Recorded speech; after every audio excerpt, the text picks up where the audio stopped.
Patriots of Independence in town to face the mighty Lions. With the former Penn State cornerback, Reginald Walker Jr., I'm Darren Butt. We're glad you're with us as always. Reg, big-time matchup. Feels like every game in this conference in particular is oh so important. Well, you said it. I think this might be, if not the most difficult conference in the state of North Carolina. It's certainly number two. Both of these teams looking to fight through a very, very difficult conference slate. Obviously, West Charlotte already 1-0 in conference play. The Independence Patriots looking to start their conference slate off strong so far.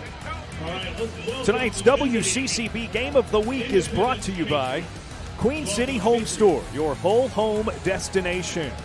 By North Carolina Department of Health and Human Services Crisis to Care Program. When life feels overwhelming, go to ncdhs.gov/crisis services. By Bodyworks Plus Collision Repair Center, keeping families safe since 1998. And by Fred Caldwell Chevrolet, home of the Silverado guys. Visit fredcaldwellchevy.com. Kickoff is moments away. Independence and West Charlotte square up when we return.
Almost that time for kickoff. Independence at West Charlotte on our Game of the Week. A big-time matchup with big-time conference implications. And West Charlotte will kick it away. Independence to receive the opening kickoff and get us underway. Reg, what excites you most about this matchup? What are you keeping an eye on? I think it's the versatility of both of these offenses. They can attack you vertically in the passing game, and they've both got high-end running backs that can make plays in the running game. And then both quarterbacks are good with their feet as well. So the versatility of the attacks are going to be very interesting to watch. And then most importantly, this is an emotionally charged matchup. How do both teams handle the first 3 or 4 minutes and stay disciplined, don't give up any penalties? The opening kickoff is powered by Queen City Home Store, where you're always home. It's booted away.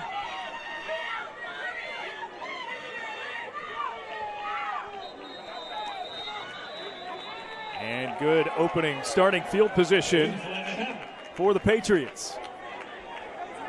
Yeah, and that's going to be important in this game as well. Field position, both of these defenses can create negative plays and get you behind the chains. So if you get good field position, how do you capitalize in early down situations to set yourself up to make plays in second and third downs? So it starts at the 36 for Independence as they are led by starting quarterback Jared Street Jr., as well as number 2 in white. With him in the backfield, we're going to say his name a lot, Jaden Jones. Street to throw on the first play from scrimmage. Dumps it for a quick route, and it's a gain of a couple on the completion. I think they wanted to try to maybe get the ball down the field. Maybe Zakai Milton up the right side or go out to the left side. Nothing there. Great coverage over the top by this West Charlotte Lions defense. Has to check it down. Prince Young on the reception, one of an array of wide receivers that Independence is going to look to. Street throwing on 2nd and 8, and it sails incomplete. He was looking for Prince again. Yeah, and the interesting thing there to start this game, Travis Hill in there at that running back position, not Jaden Jones. Obviously, they opened with 2 pass plays. Hill, a really good pass protector at that running back spot, so maybe that had something to do with the decision for him to start this possession.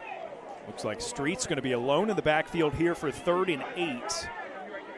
Could be a tight end screen or tight end dump here to that left side. Here comes the pressure. Street rolls, throws, hit as he got rid of it. It's caught at the sideline. And he was in bounds. Reception for a first down.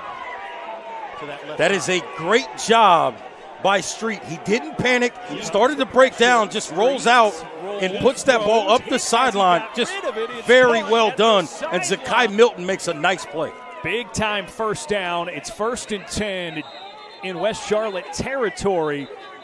And the Lions call a timeout. So head coach Sam Greiner has to burn his first early here in the first half. And for the people at home, he's not calling a timeout to get a review and see if it gets overturned. There's no instant replay in high school football. So that is not what he's trying to do here.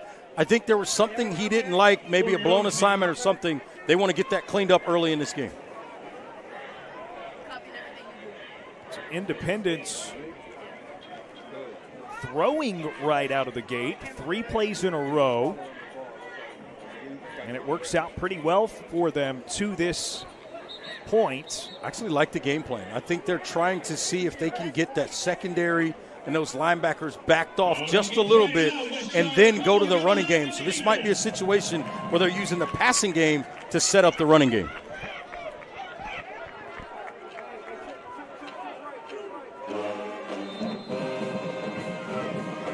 Same as before, Hill is the back. All-conference runner behind Jones on the depth chart, and he receives the handoff and gets it inside the 30. That's an interesting formation. They went unbalanced there. They have an extra offensive lineman to the right side of the formation. Purposely did that to load up and run the football to the right. Interesting what they're doing with formations here, really trying to test and stretch this defense to figure out how they want to handle certain situations. Hill with 3 100-plus rushing yard games so far this season.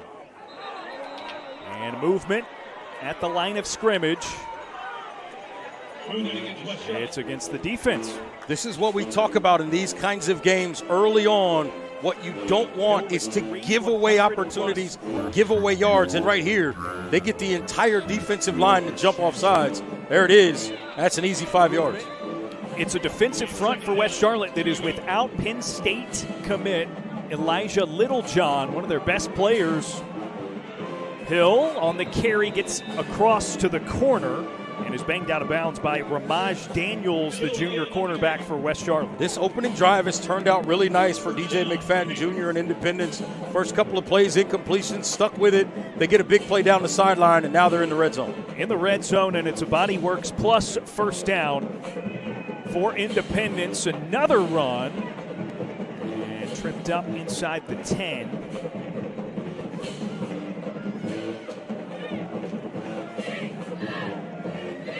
The first carry for Jaden Jones. Or that was Hill, rather. Jones is now entering the game.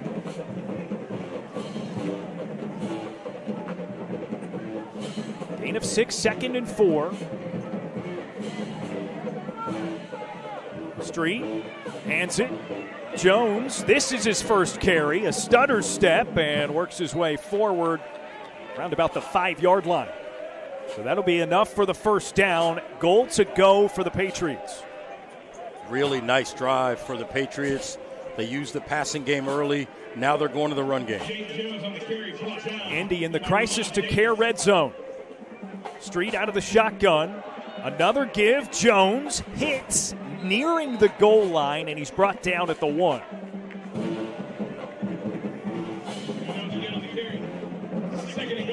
Now the whole key is you got to finish this drive with a touchdown. You're down inside the 2-yard line. Got to finish.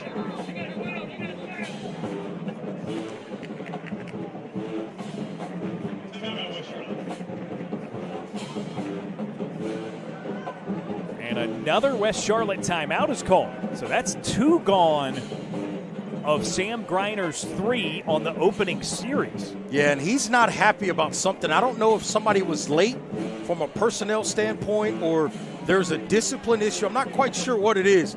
He is absolutely hot on that sideline right now. Something he's not vibing with to burn 2 timeouts on the first possession of the game. There's something he sees, I think probably an execution that he is it just does not sit well with him. Well, we mentioned the injury.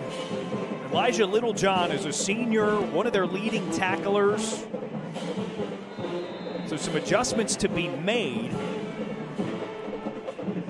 Goal to go from the 1. It's a give to Jones, who falls forward and across the plane into the end zone. Touchdown, Independence.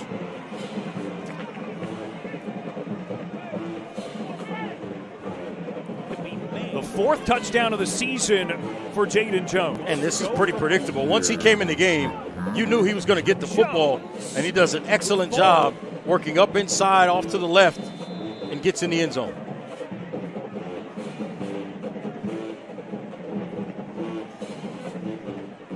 Independence, Thomas Flores on for the extra point. And he chips it through. Now 10 of 16 on PATs this year. It makes it 7-0. Patriots. Not quite 3 minutes into the game. That was an impressive opening drive. Yeah, it really was, considering the fact that the first 2 plays were incomplete passes. So right there, they're playing behind the chains, not in a great situation, but as we mentioned, had solid field position. DJ McFadden Jr. electing to trust his quarterback on a 3rd and long situation. They get the big completion down the sideline to Zakai Milton, and then the running game kicks in between Hill and Jones, and they finish the drive with a touchdown. And to do that, Reggie, this is the 3rd time this year, I believe, we're seeing West Charlotte, 2nd week in a row. That front 7 is a lot to handle as this kickoff is powered by Queen City Home Store, where you're always home. Let me correct you. That front 7's impossible to handle in a lot of scenarios. Man, they are really good. That time, I think the game plan, getting those guys maybe to spread out a little bit with the passing game early, created some opportunities.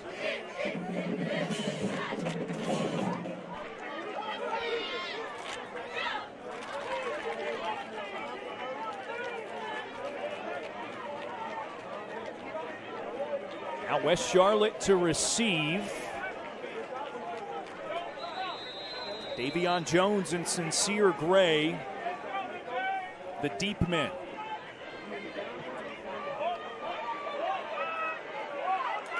It goes to Jones. Quick move up the middle, but an open field tackle brings him down. Yeah, they tried to show a little bit of a potential for a reverse there. Didn't come to fruition. They just wanted to see how Indy reacted to it. No reaction. Great job staying in their lanes by the Patriots, and they get the tackle. Number 4, Dallas Brannon, the University of Virginia commit with the special teams tackle. He'll stay in. He's a big part of this Indy defense. Yeah, his ability to get guys lined up, communicate what they want to do defensively, will be something to keep an eye on throughout this game. So here comes the Lions offense for the first time. Junior quarterback Jamori Nichols is the complete package. 71% completion this year, 13 touchdowns to just 1 interception. And on first down, he hands it off to Emory McLean Jr. And Independence claiming that the ball came loose. and that they turned over the Lions, but the call is that McClain is down. One interception. Yeah, and you see it work up inside. He's going off to the right, and they just stand it up. Get about 9 hats to the football. I didn't necessarily see the ball come out there, though. Well, you saw Nick Reddish, number 11, emerge from the cluster with it. On second down, it is a quick route to Landon Gilmore. And it's just enough for the first down, so it moves the sticks for the Lions. Gilmore is another one of those guys that just, he finds a way to get open that time, picks up a Bodyworks plus first down.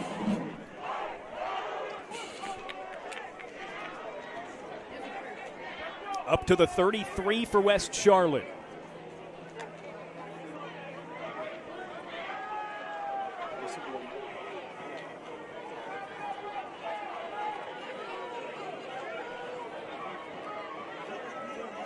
Nichols gets rid of it. Here's Dante Nicholson. Outside move. He's past the marker and tripped up near midfield. And that's the type of player that scares you if you're a defensive coach. You get the ball to Nicholson out in space, just a quick throw out there. They got numbers. They like their numbers, and Nicholson makes the catch and gets up that sideline. Nice job picking up the first down. Senior Gavin Gibson runs him down. Now a handoff. West Charlotte goes right up the middle again. The pile stops. After a few. It's going to be something to keep an eye on in this game. Can either team really consistently get chunks of yardage in the running game? Both of these front sevens really good. Gain of 2, so it's 2nd and 8. Independence not as big in the front seven, but their speed makes up for it, and they know how to play football. It's a misdirection. McClain takes the handoff over the middle, and it's another yard and a half, maybe 2 with the spot. So it'll be 3rd and 6. Number 22, Emory McClain, doing slipped on the turf. So 3rd down. It's a long 6, so practically 3rd and 7. Nichols, play fake, goes deep, looking for Nicholson. It's overthrown, and there was a flag in the backfield. Yeah, legal motion, and that's not going to make Sam Griner happy. Got a situation, you have 2 guys moving at once. It's going to be an illegal shift. That's going to make this a 3rd and about 11. 3rd and 12, somewhere in there.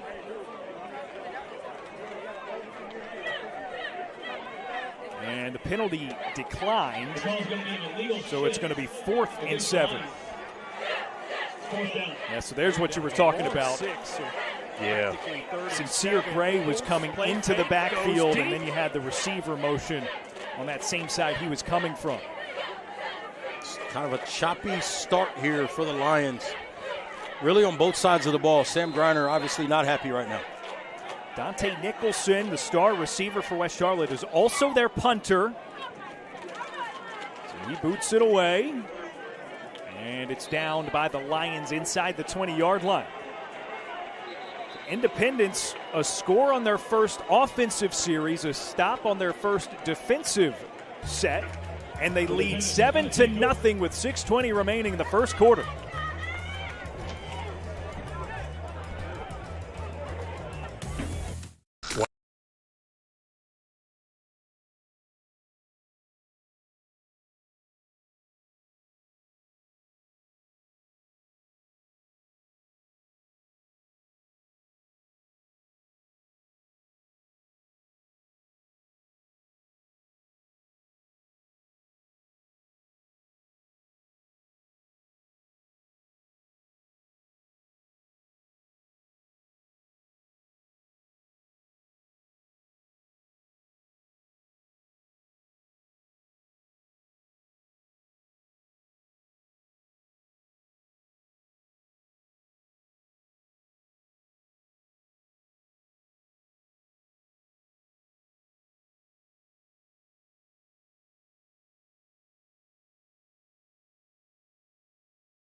7-0 Independence, and West Charlotte under head coach Sam Greiner, you see there, back out on defense.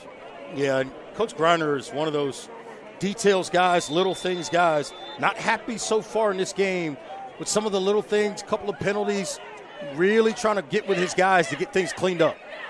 1st and 10 for Independence. They give it to Jaden Jones. Gain of a couple. 2nd down and 8 coming up. Greiner burned 2 timeouts. Yeah. The first time his team was out on defense ultimately led to an Independence touchdown. And the Patriots moving quickly here. Though Jared Street's going to change some things up at the line of scrimmage.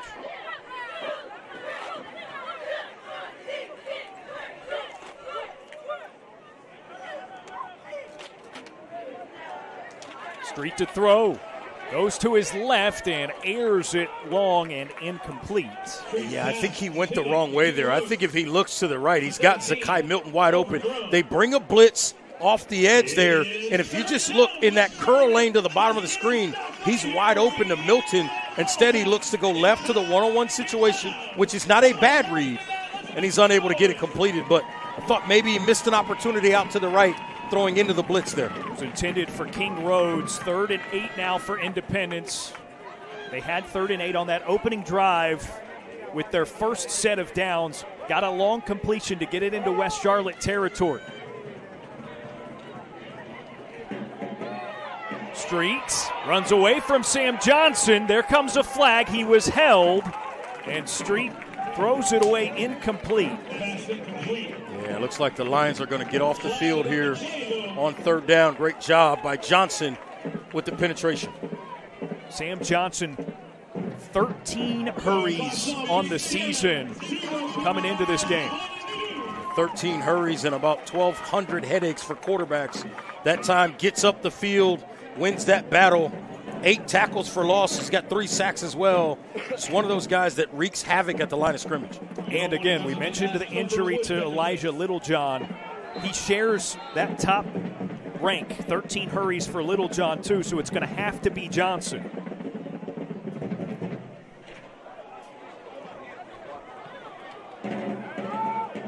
And the punt caught in traffic. Wow. And returned briefly by Landon Gilmore. Short return. So a short punt, short return, and West Charlotte starts this drive in Indy territory. Looked like Ramaj Daniels came up a little bit lame after that play. Looks to be him potentially down around the 46, 47-yard line. Not quite sure exactly what it's going to be, but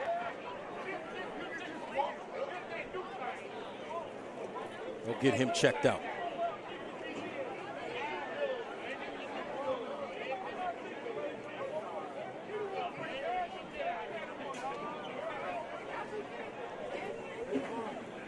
Right now, offensively, if you're West Charlotte, you got to find a rhythm on the offensive side of the ball and try to see if you can get somebody to just make a play and get your offense into a little bit of a rhythm. Lamont Daniels is the injured Lion. There you see Daniels coming off the field. So something to keep an eye on with Daniels if he's not back out there defensively. What do they look like in that secondary? And if you're DJ McFadden Jr., I guarantee you notice that and you're trying to figure out what you can call to attack whoever might be in there for him. If indeed he's not in there. Quarterback Jamori Nichols. Yeah, they're going to get the left tackle, number 59. Going to be moving against the Lions. Let's start. Is that 56? 59. That's Akeem Rose McAdams. Yeah, right there on he's the left tackle right there. He's going to fix his stance. He moves up. That's an illegal motion by an offensive lineman. Makes it 1st and 15. So now Gray able to motion into the backfield. He receives the handoff and darts through the defense right by everyone. Touchdown, West Charlotte.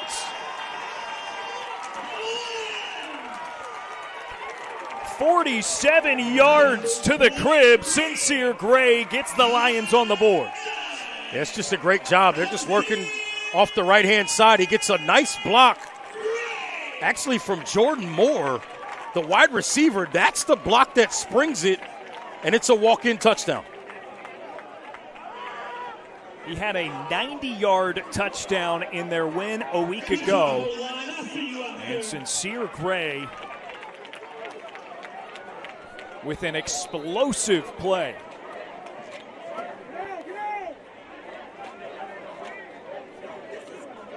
Now Angel Ruiz on for the extra point. Low lying, yanked it, no good. The extra point is no good.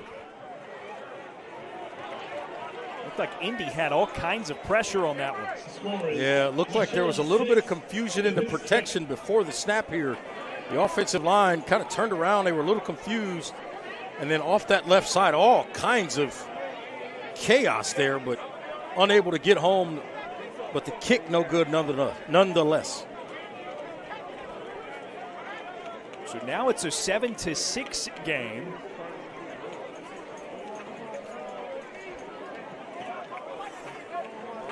Something to always keep an eye on. Missed extra points, special teams game. Got to be careful with those. They generally loom large. We've seen it multiple times on our Game of the Week this year already. Yeah.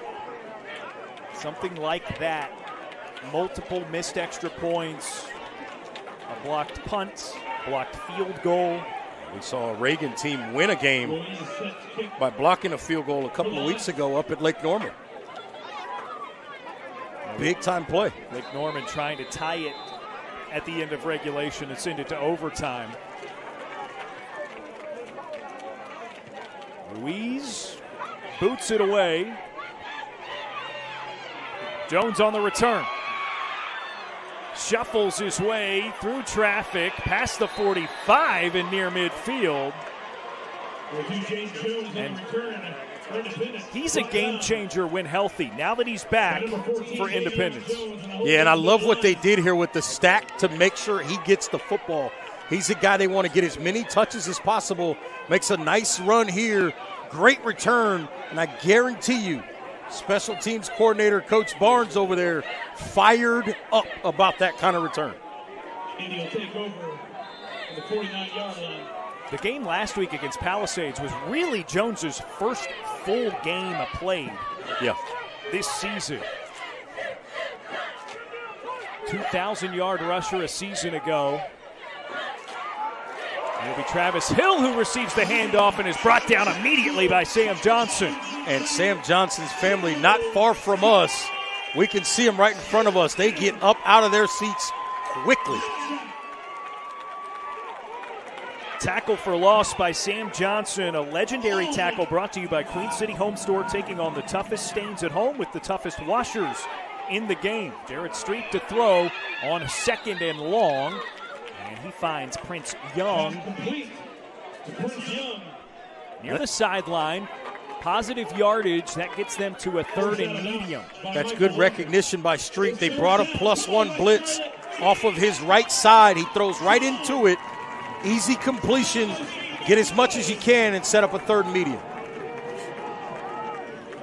3rd and 6 to be precise.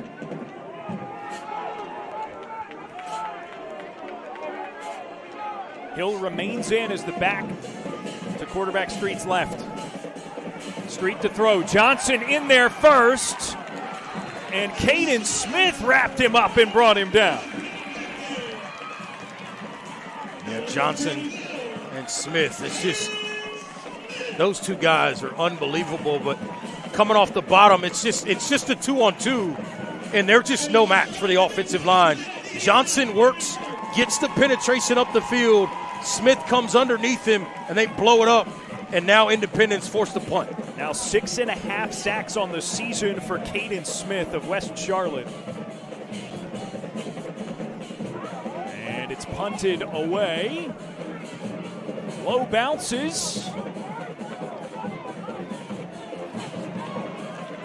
And the Lions picked it up, trying to do something with it. That was Sincere Day. He did manage a few more yards out of it. He wanted it outside the 10-yard line, not inside the 10, outside the 10. Picks up a few yards, gets his team a little bit better field position.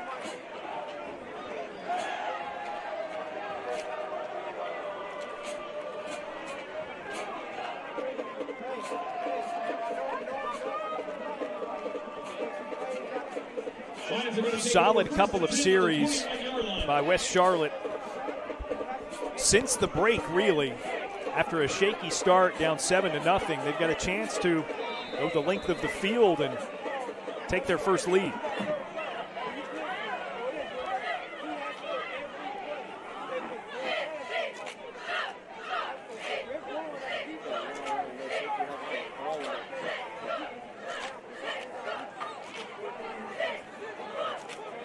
And in motion, it's Gray into the backfield.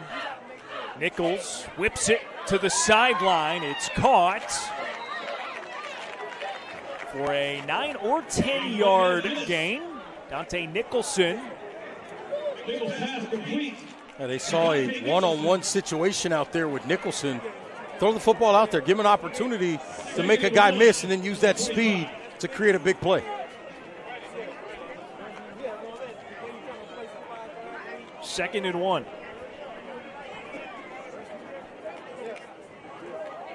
Nichols hands it off to Gray this time. He runs into a man, spins around him. Somebody lost a helmet. And it's a gain of 2, maybe 3, enough for the first down. The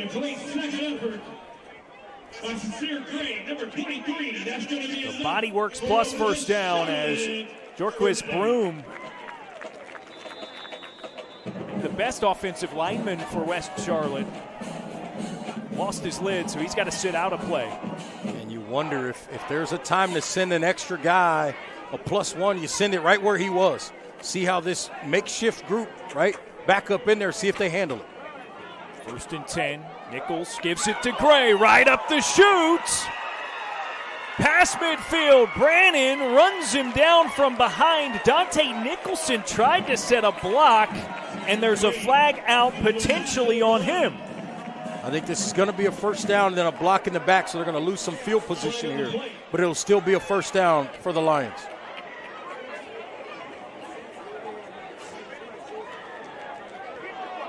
Oh, it's a hold on the offense.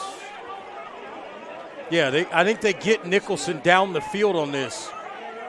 That snap was in between.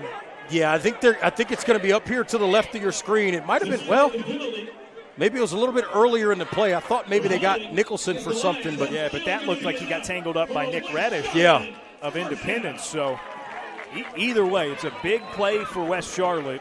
Looks like they penalized from about where he got tackled, so must have been something further down the field long after he picked up first down yardage. Interesting. First and 10 now. Gilmore in motion. Fake handoff. Nichols takes off with it himself, gets to the marker and steps out of bounds. Gain of 10 and another first down for West Charlotte. Yeah, I think he wanted Nicholson, but it looked like there was a little bit of I should say, of contact. I can't tell. Maybe that's Lyles over there at that cornerback spot, but he got physically involved, if you will, with Nicholson going up that right sideline, the far sideline from us, and the DB fell down, but it was right when Nichols had to tuck the football and get out of there, so he was unable to capitalize on it. Jamori Nichols, impressive as a passer, 54 rushing yards per game this season as well. Now he gives it to Emery McLean, who stumbles through the second level, finds some space, and is shot down to the ground inside the 15. The spot is at the 13. Yeah, this is just a nice job, well executed. He sees the cut to the right. It's very well done. Nice pickup. West Charlotte in the crisis to care red zone now with first and 10. McLean remains in the backfield.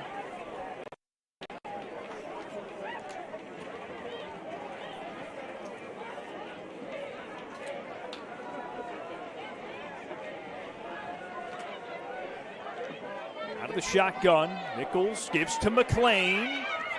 Over to the right, and he's brought down after a medium gain. We got a little extracurricular on the opposite sideline over there. Davion Jones. At the top of the screen. He's just doing a nice job trying to finish a block. And he and Eli Sellers getting after each other. It's all clean. They were just playing what they call through the whistle. I like that.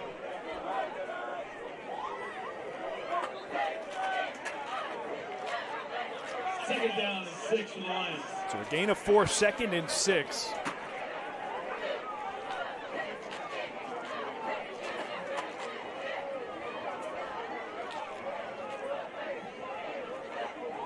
McClain in motion, play fake. Nichols escapes some initial trouble and throws it away.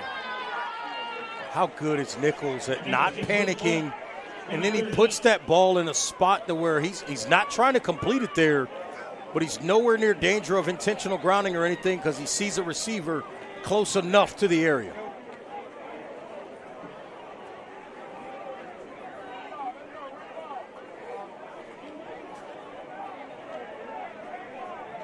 Brings up a 3rd and 6 for West Charlotte.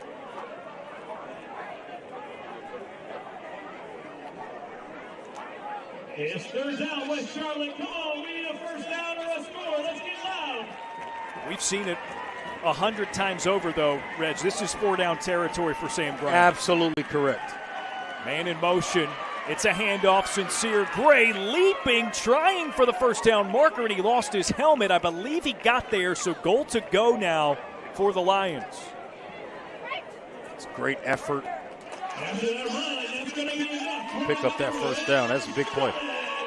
That's just leaving it all out there.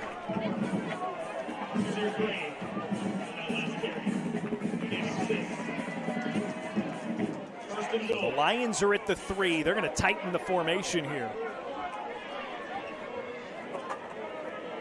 And Nichols hesitates, ducks a couple of would-be tacklers, and takes it into the end zone himself. 8th rushing score of the season for West Charlotte's quarterback, Jamori Nichols.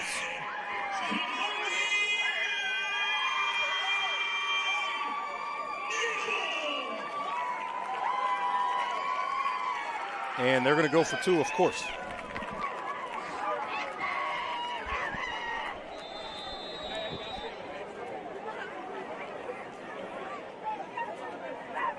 West Charlotte to go for 2.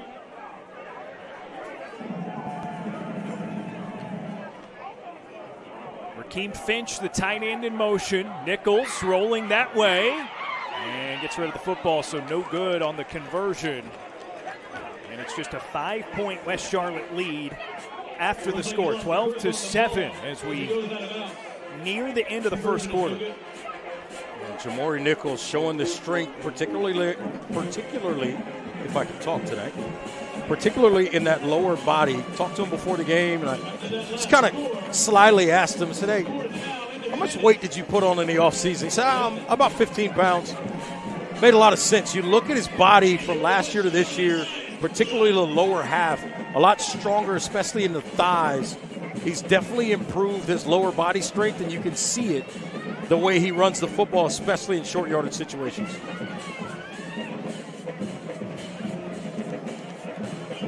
So consecutive scores for the Lions.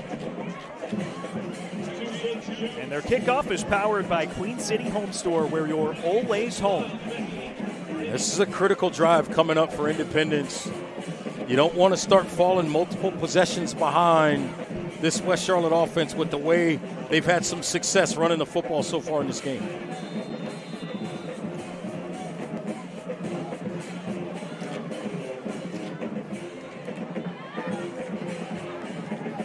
The kickoff rolls to Jaden Jones. Snakes his way through some men and is eventually caught from behind. It's past the 40, flag well behind the play. Very late, too. Be interesting to see what this is, but Jones does a nice job, goes over and picks it up at the 21. Watch him just pick his way. Good vision, and right there, great tackle.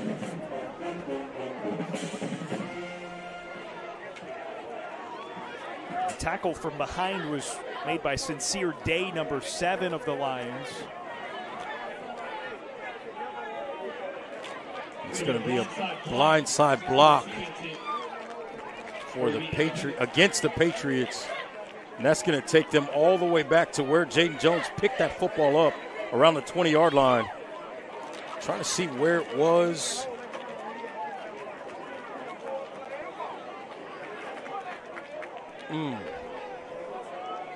I didn't see it there, but maybe my eyes were in the wrong place. 1st and 10 for Independence with 15 seconds left in the quarter. Jared Street to throw. A rush, but he got rid of it quickly. And it gains a few, but a flag out in the backfield near where Street was brought down to the ground. And it is roughing the passer on West Charlotte. So Sam Johnson, who is, in fact, a nightmare for opposing quarterbacks, just hung around a little bit too long. Yeah, unfortunately, he gets the penalty there. Not going to get credit for the pressure there.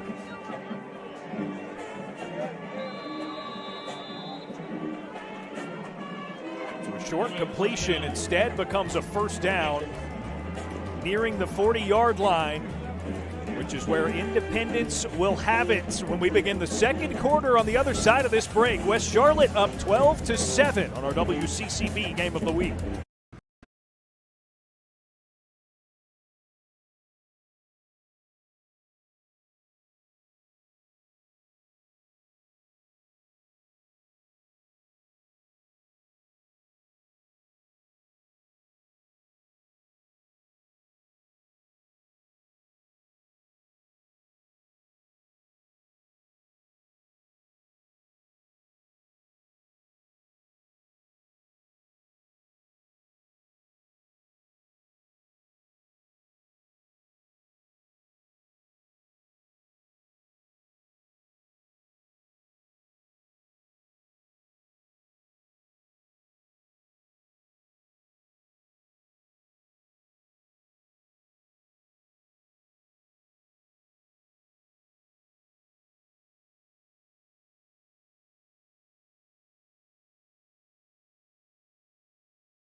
Start of the 2nd quarter on our Game of the Week. 12-7, West Charlotte leads after giving up the initial score. A couple consecutive touchdowns, and Independence back with it. Jared Street and company running the offense, and Street is run down and sacked. Caden Smith with his 2nd of the game. Street's got to get that ball out. It looked like Ricky Myers Jr. was available right off the motion. As soon as you can, right now, just throw it to him right now, right at the top of the screen. He hesitates, and then there's the sack.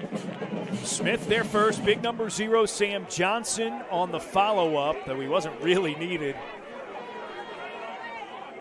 It's 2nd down and a quarter mile. Big loss, 2nd and 20 now for Independence. Street looking to throw. On the run, he gets rid of it, and it's well out of bounds, incomplete.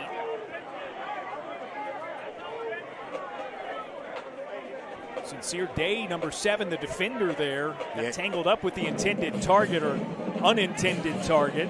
And now a flag comes out, and you saw it bottom of your screen from the near sideline. Yeah, this might be a something on the sideline from West Charlotte.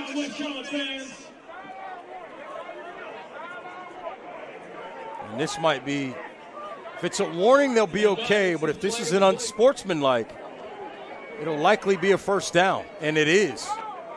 Wow. Well, it's going to remain third down, but that is massive. All of a sudden, this is a very manageable 3rd and 5. And you saw bottom right of your screen, the official looked back to the sideline and then let the flag fly. I think he might have gotten the defensive coordinator on that. Maybe they wanted an offensive pass interference or something, not quite sure. Either way, instead of 3rd and 20, it's 3rd and 5 now for Independence. Sam Griner not happy, and if this 3rd down is converted, you can look no further than that particular situation. Street looks to the right, then left. He's being chased, throws, and overthrows, incomplete, 4th and 5. Yeah, that time he had the right idea, just got to put a little bit less heat on that ball. Throw it toward the sideline, let your guy make the catch, and he's right at the stick. That would be an easy first down in that scenario. McFadden waits a long time before he sends that punting unit out. And Ricky Myers, he's over there talking to the officials. I think he feels like he might have been interfered with. Jared Street, the quarterback, is also punting for Independence. So again, they can kind of wait and see in a lot of cases. And Street boots it away. Here's the return for Sincere Day, trying to get to the outside, and he's wrangled at the 45. Street might have outkicked his coverage that time. It was a rocket. And this ball came off his foot and was low and moving fast. Nice return there. John Snipes, number 7 for Independence, with the tackle.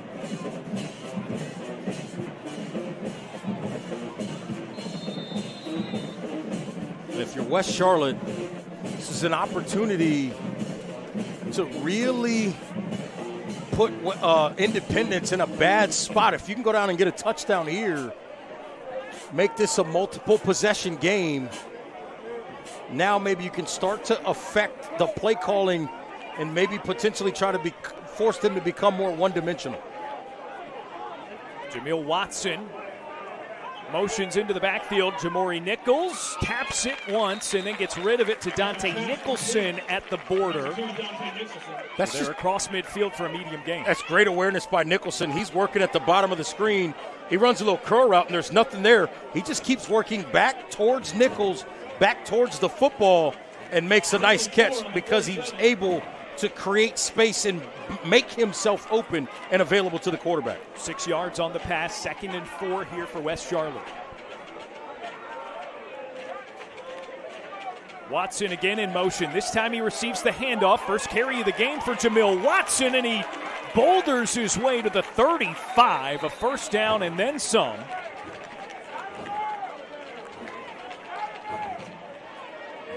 It's really well done by Watson.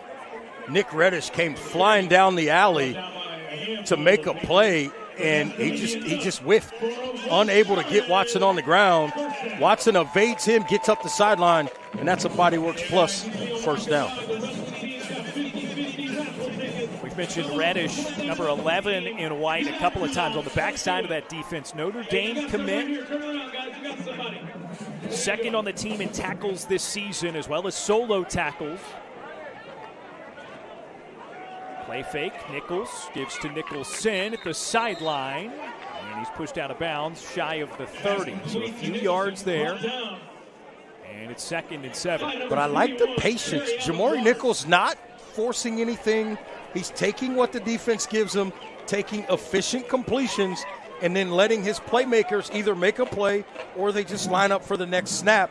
with better field position. It's a give to Emery McLean. Blocking initially at the line of scrimmage, so he gives way to the secondary. Dallas Brandon actually coming up with the tackle from the linebacker spot. So a gain of 4, 3rd and 3 coming up. West Charlotte 1 for 2 on thirds so far. This is their shortest attempt. That offensive line has done a nice job in the running game so far against this Independence defense. Again, not the biggest defense, but they are fast, very high IQ players as well.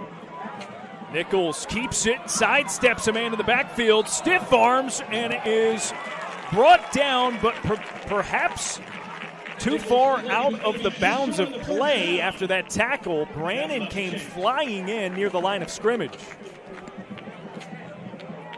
Yeah, Brannon lost a shoe in the process, but this is going to be a tack on here, and it'll push the ball all the way down inside the 20.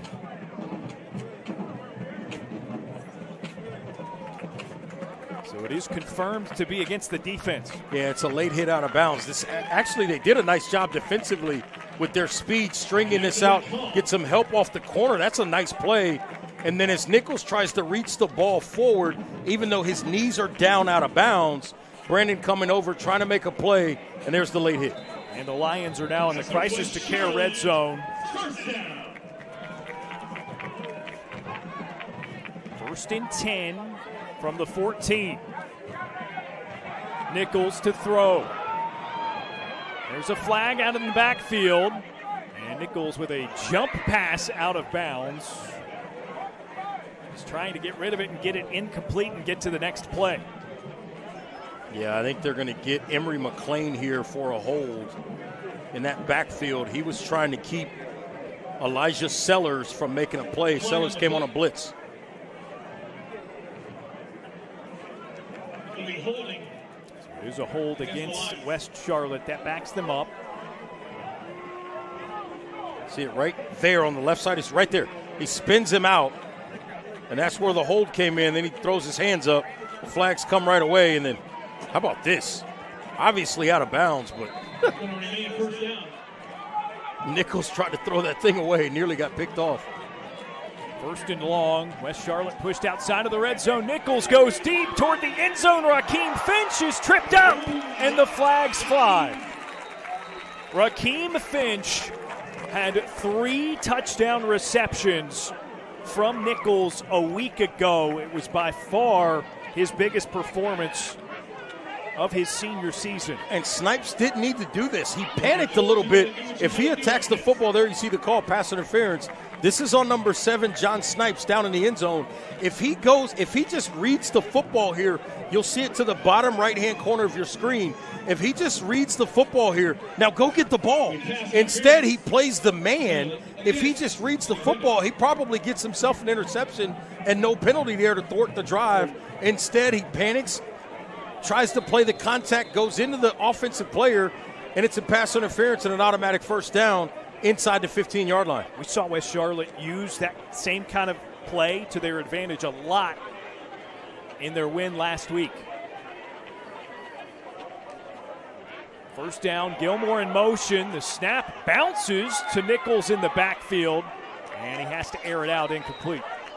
How about Nichols' presence of mind? He knew that nobody was out in the route because that was a design run.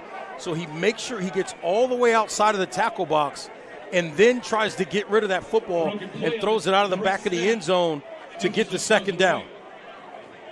Second down.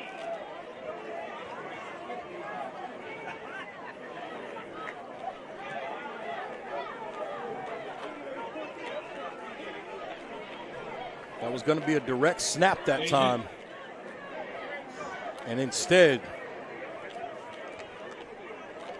Nichols bails them out. Actually, they don't lose yards because he throws it away.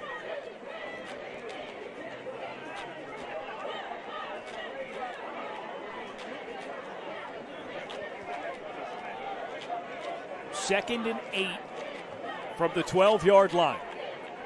That's Jamil Watson. Receives the handoff, furiously gets through some tacklers and is down near the 5. It looks like the spot might be at the 6, a yard or two short of the first. Here go Watson on the carry. It's 3rd and 1. Come on, West Charlotte. Make some noise. Let's get it right here.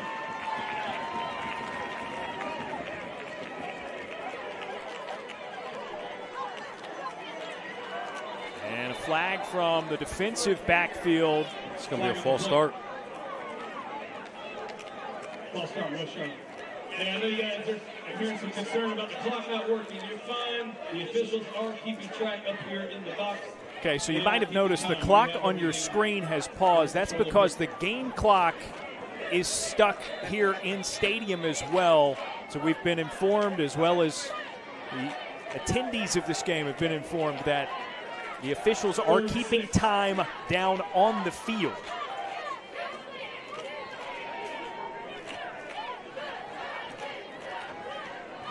So again, disregard the 9:21 you see on your screen. Time is being kept by the officials down on the field. 3rd and 8. Emory McLean receives the handoff and goes right up the middle. Will come a yard or two short.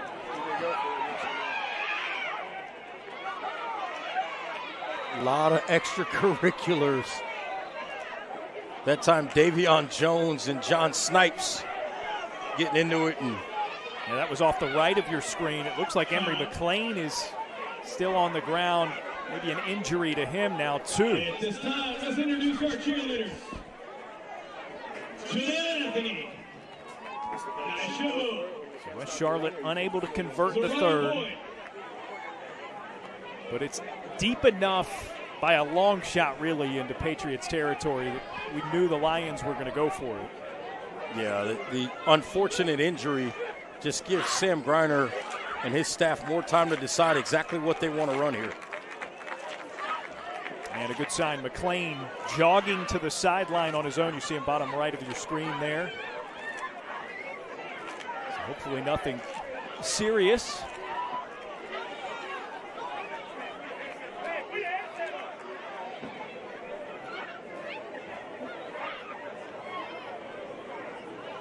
So West Charlotte here is inside the 10, but it's not goal to go. So they could not score, but still pick up a first down. They need 3 for the first.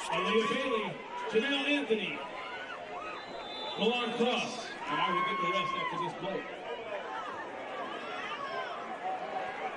From the 7-yard line. And a timeout called by West Charlotte. They had a man late to get into position. Jordan Moore, the wide receiver, came on right before the whistles. Raven Rouse, Madison Bang. Something to think about there. That's the 3rd and final timeout of this first half. Yep, for West Charlotte. Kamani Rudolph. With some amount of time left.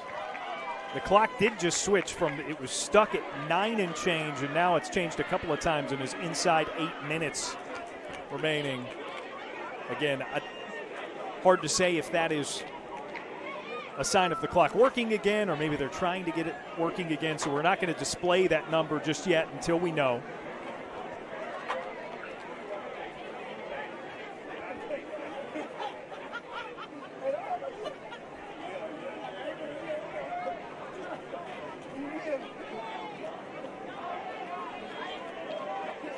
Charlotte's going to try this 4th down and 3 one more time. Let's make some noise.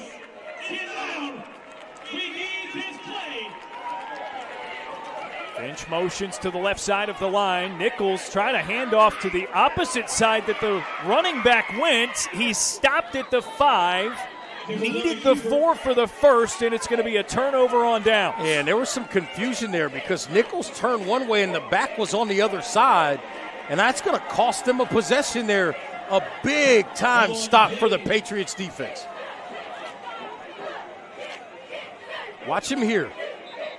See, he turns He thinks the back is supposed to be to his right, and the back is on the left. There was some confusion there.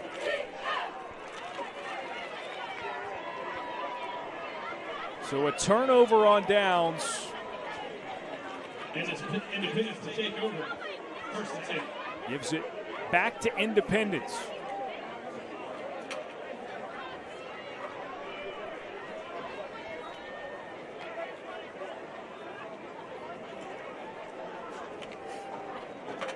I thought they got the first down.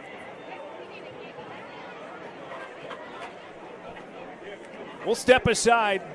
5-point game on our game of the week.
Still the second quarter, 12-7 lead for West Charlotte, who just turned it over on downs.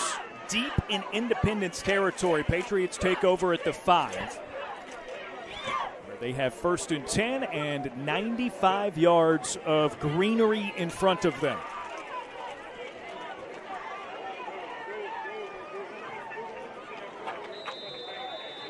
Quarterback Jared Street with Jaden Jones at his side. To give to Jones, and he's halted immediately for a loss of a couple yards. Yeah, Caden Smith came off that edge. That's a guy you might want to get under control. He comes off the edge unblocked, and that's going to be a recipe for a negative play. And that pins Independence back at their own 2-yard line. This is when it gets scary because West Charlotte, that defensive front lives in the backfields of the opposition. Street to throw out of his own end zone. Goes deep down the sideline, and they get a flag. He targeted King Rhodes the second. Wrong, pointed the wrong way. And there it is, pass interference on the defense. Yeah, a lot of contact over there. See it at the far left-hand side of your screen. And Street's going there immediately. They just throw that ball up. There's a lot of contact. And that's a pass interference call.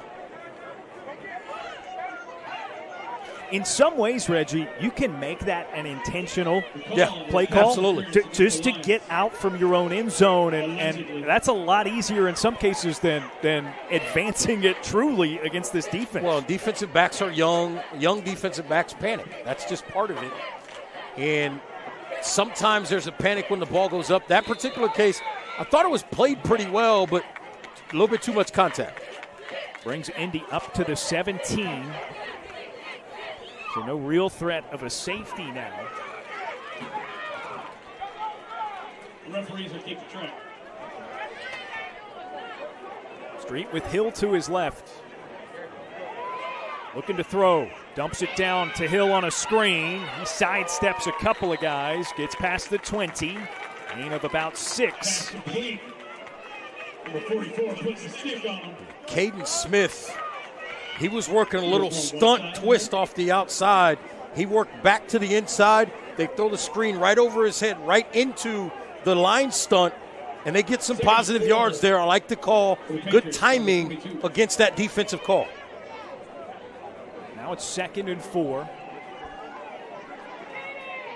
Street rips it on a little hitch to his right. And stoppage of forward motion gets a couple of yards.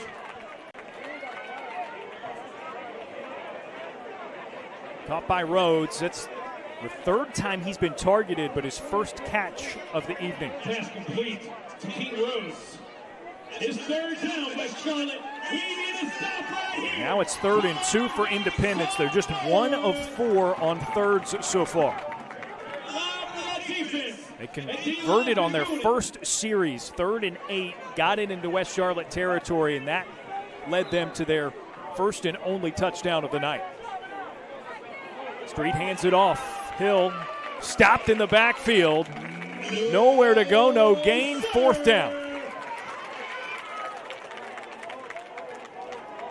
It's just a great job by this defense. Everything just collapses at the line of scrimmage. Absolutely nowhere to go. This defense doing its job, led by big number 99 inside, Damari Wallace. It's a legendary tackle brought to you by Queen City Home Store, taking on the toughest stains at home with the toughest washers in the game.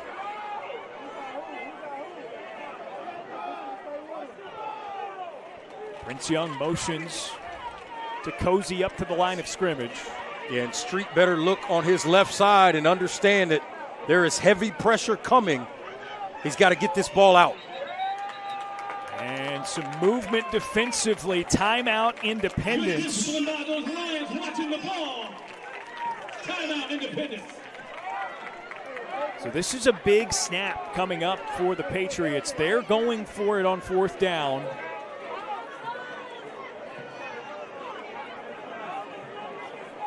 A turnover on downs would give West Charlotte really good field position again.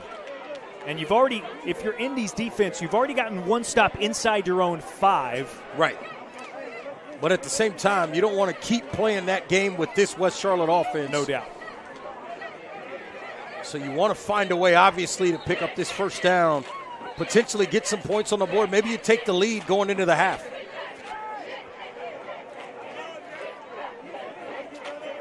And again, the scoreboard clock here in stadium is not operating, not functioning correctly. So the reason you don't see a time indication is because the officials down on the field are keeping that.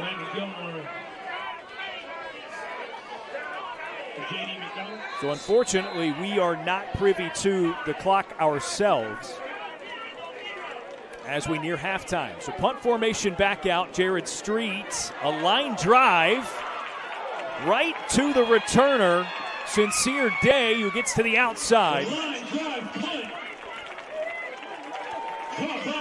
Actually, partner, I'm going to slightly correct you. Day was a part of the punt coverage team. He's just running down the field and sees the ball's about to hit him in the face. Yeah. And just makes the catch. Unfortunately, technically, he's not the return guy. Watch him here. See, that ball's just – he's got 2 guys behind him that are responsible, but that's a good heads-up play. Realizes the football is near him, leaves nothing to chance, makes a play on it, and gets pretty good field position in plus territory. What's interesting is Sincere Day was the designed punt returner earlier in the game. Right. So it's a player we know is capable of doing something with that situation. It works out for West Charlotte. They begin at the 36. Handoff. And Big run up the middle. Emory McLean goes for 9 yards, nearly getting the first. So no clock visible to the players here. That changes things. It does. They just got to play. Nichols hands it off again. McLean once more. This time he goes for 2 yards and gets the first down. But there's got to, Reggie, I would imagine in a situation like this, there's got to be communication with the officials. The officials right? are communicating. Even the officials on each sideline are communicating with the coaches as well to let them know what the clock looks like. 1st and 10. Nichols the play fake, throws on the run, and it falls harmlessly. Intended for Jordan Moore. And getting back to your point about time communication, in addition, you can't see it on our screen, but behind the referee, behind the white hat, about another 20 to 25 yards, is the alternate official who was up in the booth keeping the clock. Now he's down on the field, so he can communicate more cleanly to the officials that are down on the field with him.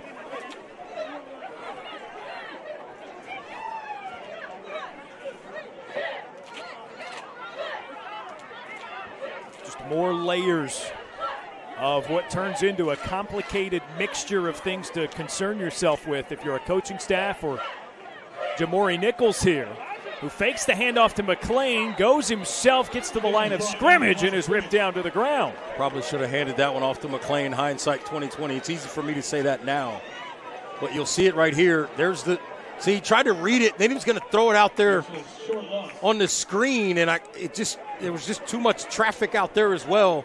Nice job by Independence defensively, just shutting down whatever that play was going to be. They were at home everywhere they needed to be, and forced a negative play. 3rd and 11 for West Charlotte. They're 1 for 3 so far on 3rd down. Finch motions. Nichols rolling to his right. Lofts it. Gilmore end zone. Touchdown, Lions. 26 yards. And it's the first touchdown pass for Jamori Nichols tonight. Yeah, they run Finch on a little speed out, and what they do is they work Gilmore up the field on a corner route over the top of it. The cornerback's eyes get dirty, and he gets beat to the pylon to the back corner by Gilmore for a touchdown.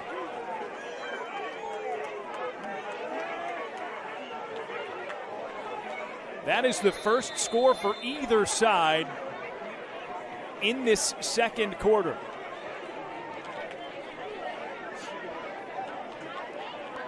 And it appears West Charlotte's going to go for 2 again.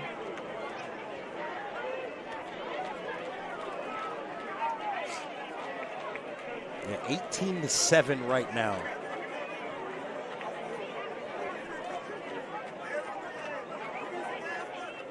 Nichols overthrows Emory McLean, and it's another unsuccessful 2-point conversion, so it remains 18-7, an 11-point lead for the Lions as we near halftime. Again, the clock being kept by the officials down on the field. So we're not quite sure how close to halftime we are. And your West Charlotte Lions, 18. Jamori Nichols, when we saw him last week, had 3 touchdown passes, all to Rakeem Finch, and a touchdown run of 66 yards. So he's got a rushing score from short distance and a 26-yard dart to Landon Gilmore. Yeah, he threw that ball so well. He was moving to his right also, but he put that ball, absolutely perfectly in there for Gilmore. Nice job, great execution by this offense, and a timely call as well. West Charlotte kicking off. It's powered by Queen City Home Store, where you're always home. So Independence, they know how much time they have. We unfortunately do not, and we're going to take cues from them. If they seem to be in a rush, we will assume they've been going hurry-up offensively, so it's got to look different than the standard hurry-up. But if they seem to be in a rush, we're going to assume the clock is winding down on them. as we near halftime.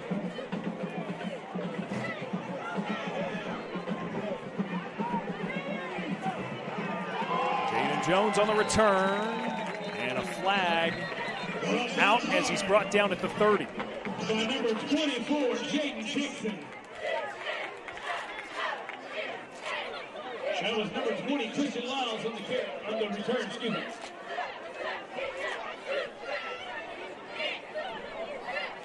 Interesting to see what the call is here. And they pick it up.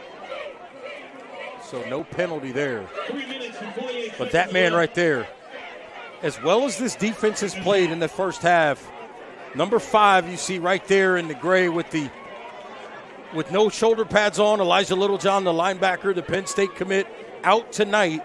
Not a part of this defense. Caden Smith playing really well. Sam Johnson we've seen make plays, but that's another guy that would normally be in there, and this defense is still playing really well in this first half. Jared Street on first down. Gives Travis Hill wrapped up. Sam Johnson, the tackle for loss. He is just difficult. He's at the top of the screen at that left defensive end spot. Just gets down inside, works to the inside. Beating the right tackle, that's number 51, Moreno Fisher. Beats him to the inside and makes that play in the backfield.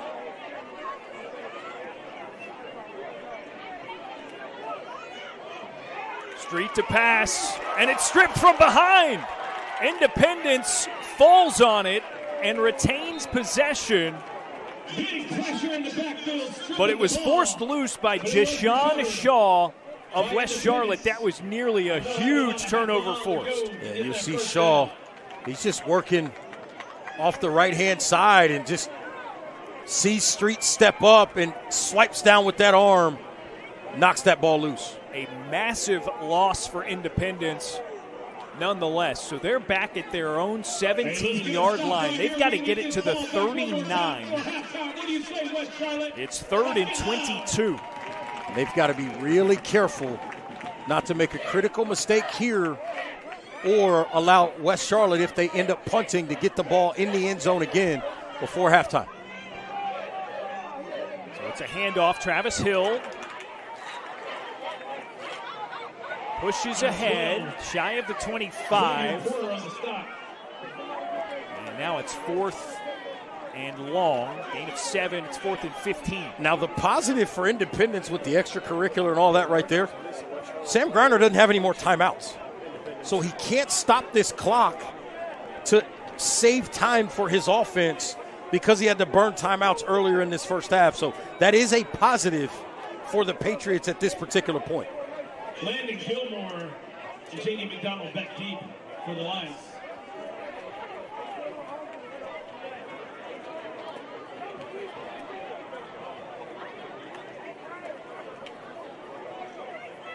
So we're not sure exactly how much time is remaining in this first half, but very intentional. Independence waiting for the play clock to come down, then calling a timeout prior to likely a punt. That's a good decision by DJ McFadden Jr. Understanding the situation. Eats up that clock before taking that timeout. Trash can. And also, please, no standing along the fence line. We need everybody to have a seat. No standing along the fence line, please. Security is asked for no standing. My rough estimation, Reggie, had us at about 3 minutes and 45 seconds prior to that possession, or at the start of this series. Yeah, so I could be way off. Yeah, you would think then we're somewhere around the 2-minute mark. But again, without an operating clock in the stadium here, not quite sure. Punt formation for Independence. Out of the timeout. And it's received. Returnable for Gilmore. Stops on a dime and is brought down from behind. Landon Gilmore on the return. Brought down Gilmore does a nice job, reads this well. Nice sidestep there so he can get up the field. Picks up some yardage. What do you think we can do in a minute 15, West Charlotte? Come on now, let's get one more. So it's about a minute 15 to go. We're being told on this first half clock. So you'll see this West Charlotte offense go into their hurry-up mode. Nichols rolling. Nowhere to go. Wisely gets rid of it. Good decision there. Throw the football away. Don't take a negative play. And most importantly, don't let the clock continue to run. 2nd and 10 for the Lions.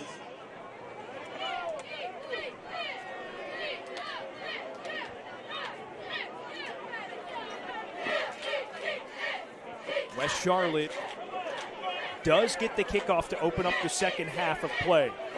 The score here would be huge.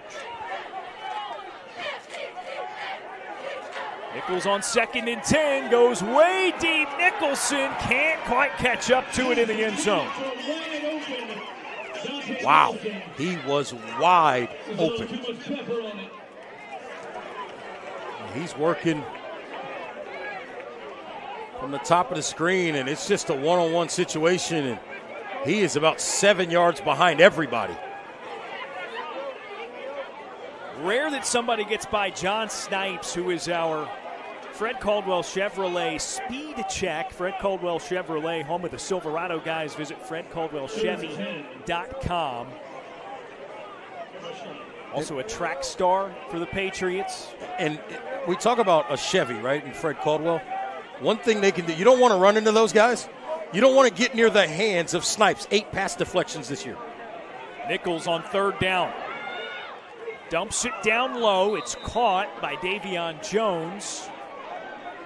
It's a good job by Snipes immediately making the tackle inbounds to keep the clock moving and set up a 4th down. And this West Charlotte offense, they don't have time to really think about it because, again, it's 4th down and they have no timeouts. Gain of 6. So it's 4th and 4, but West Charlotte battling the game clock at this point. Nichols dropped back all the time in the world and incompletes it to turn it over on downs. The Patriots that time, they only rushed 3, and even of the 3, one of them was kind of just spying Nichols. So essentially they rushed 2. It'll be interesting to see, are they looking at maybe potentially an intentional grounding here, or was there something extracurricular after the play as these 2 officials talk?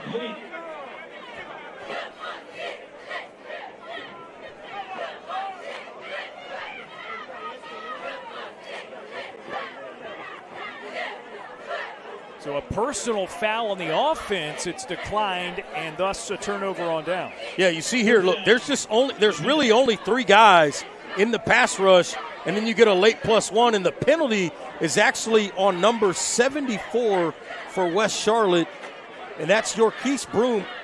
Essentially what it is, his helmet came off, he kept playing. You're supposed to stop if your helmet comes off. He did not, and that's what the penalty is for. And because it happened during the play, had Independence accepted the penalty, they would have replayed the down, which is why they declined the penalty so they can get the football back. Well, the West Charlotte crowd, perhaps Sam Griner, as you just saw, pleading that maybe there should have been a flag that for the activity that led to Broom losing his helmet. Yeah, that's what you should ask for. That should be the question. If an offensive lineman's helmet comes off, oftentimes the question is, were their hands to the face?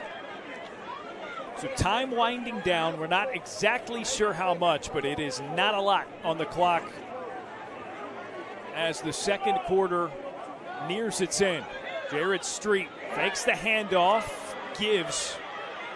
It's caught, and a stumble forward, gain of 6 for Independence. Ricky Myers Jr. with his first reception. And West Charlotte Independence in the max protect mode, extra offensive line in the game. as well as a tight end, making sure Street has an opportunity to throw the football against this pass rush, and that's going to end the first half. Is the score after 2 quarters. 18-7. We're midway through. West Charlotte leads Independence on our game of the week. And your West Charlotte Lions.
It is halftime here at West Charlotte from our WCCB Charlotte Game of the Week. West Charlotte up 18-7 on Independence, but it's not for lack of a good effort out of the Patriots. Dallas Brannon, he's a Virginia commit, and he is our senior spotlight.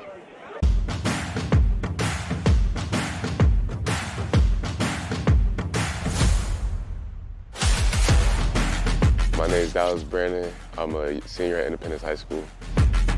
So I started playing football around the age of like 7 or 8, Little League. My pops played football, so that's kind of where I got my interest from it. Dallas probably wanted to start to play football, probably with me. I'm a big football fan, so I like football on all levels. So I would say Dallas probably came interested in playing football probably around the age of 5 or 6. I was a little bigger, a little chunkier when I was younger, so I played like offensive lineman. As far as I growing out, I started getting taller, leaned out, and then the game started getting more fun when that happened. Getting to be a quarterback when I was younger, being a running back when I was younger, just getting the ball in my hands and just playing free. I mean, I feel like that's when the game's most pure.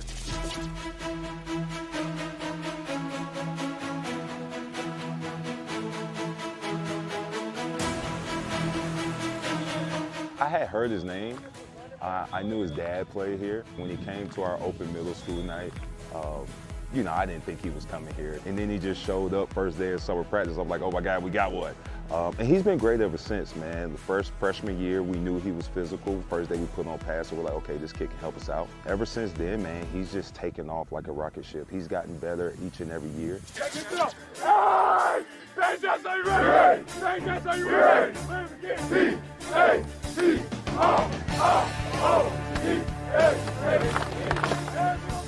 Yeah, so I got 4.3 GPA. I'll be lying if I said my parents didn't hold me to a high standard with grades, but some of that comes from me, like, just being interested in learning, like, deeply interested in learning.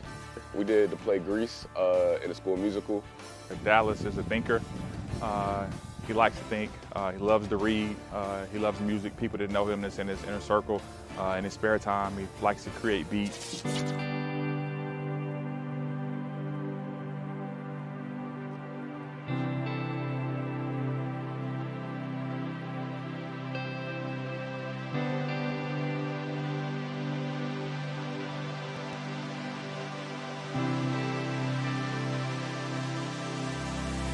I think one thing I definitely overcame was, so I got sports asthma, so I definitely feel like I overcame that because like my freshman year, like I used to be gasping for breath, but you know, like I feel like I like to tell people I ran it out of me. Like, you know, I've been out here conditioning. I like to be in the front most times. I am in the front most times. I'll run extra, like outside of practice. We always talk about trying to reach your full potential, and I think that's what makes him so great. And I think that also rubs off on some of the other players around him. And greatness, I'm pretty sure if I go in his room, it's somewhere written probably 1,000 times. And he knows that once he writes it down, once he sees it, he also has to come over here and put in the hard work to try to obtain it as well. Because just saying it and writing it down is not enough. You actually got to walk it every day as well. Football to me is a brotherhood. That's why I love to play the sport. You know, a lot of these guys on the team, I went to middle school with some of these guys. They've been here since my freshman year. You can't beat playing with your best friends that you've been growing up with since you was 12, 13, 14. So just pushing each other for greatness every day, because we got that bond, we got that brotherhood, is something I really enjoy about playing the sport. So I'm committed to the University of Virginia, Charlottesville. So just knowing I can put on that uniform, go out there and ball out in front of a bunch of fans, you know, you can't beat that. That's the dream. That's for sure the dream. Greatness to me means you give me your all at any given moment that you can give your all. I mean, you're not gonna be 100% every day. You're not gonna be 100% every down, every drive. But like, if you can give 100% what you got in the tank, that's what greatness is. If you follow Charlotte football, you know what Dallas Brandon does on the field. I'm hoping this spotlight can kind of show who he is off the field. The kid's in theater, the kid's on the yearbook staff, the kid just went on a Dreammakers trip to DC. He has a 4.4 GPA. Dallas, senior season, baby. Hey, it's been a long road. You've done a great job here in Independence. Now it's time to seal the deal. I can't wait to see you play. Friday Night Lights is upon us, and I can't wait to see what you and your team are going to do this particular year. I'm rooting for you. I'm rooting for the Patriots. I'm rooting for Coach McFadden, man. This is going to be a great year. I think everybody on the team is committed to greatness, and I can't wait to see you as well as your teammates put on for the city. Big Eye, let's go. My name is Dallas Brandon, and this is my varsity spotlight.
Still halftime at our WCCB game of the week.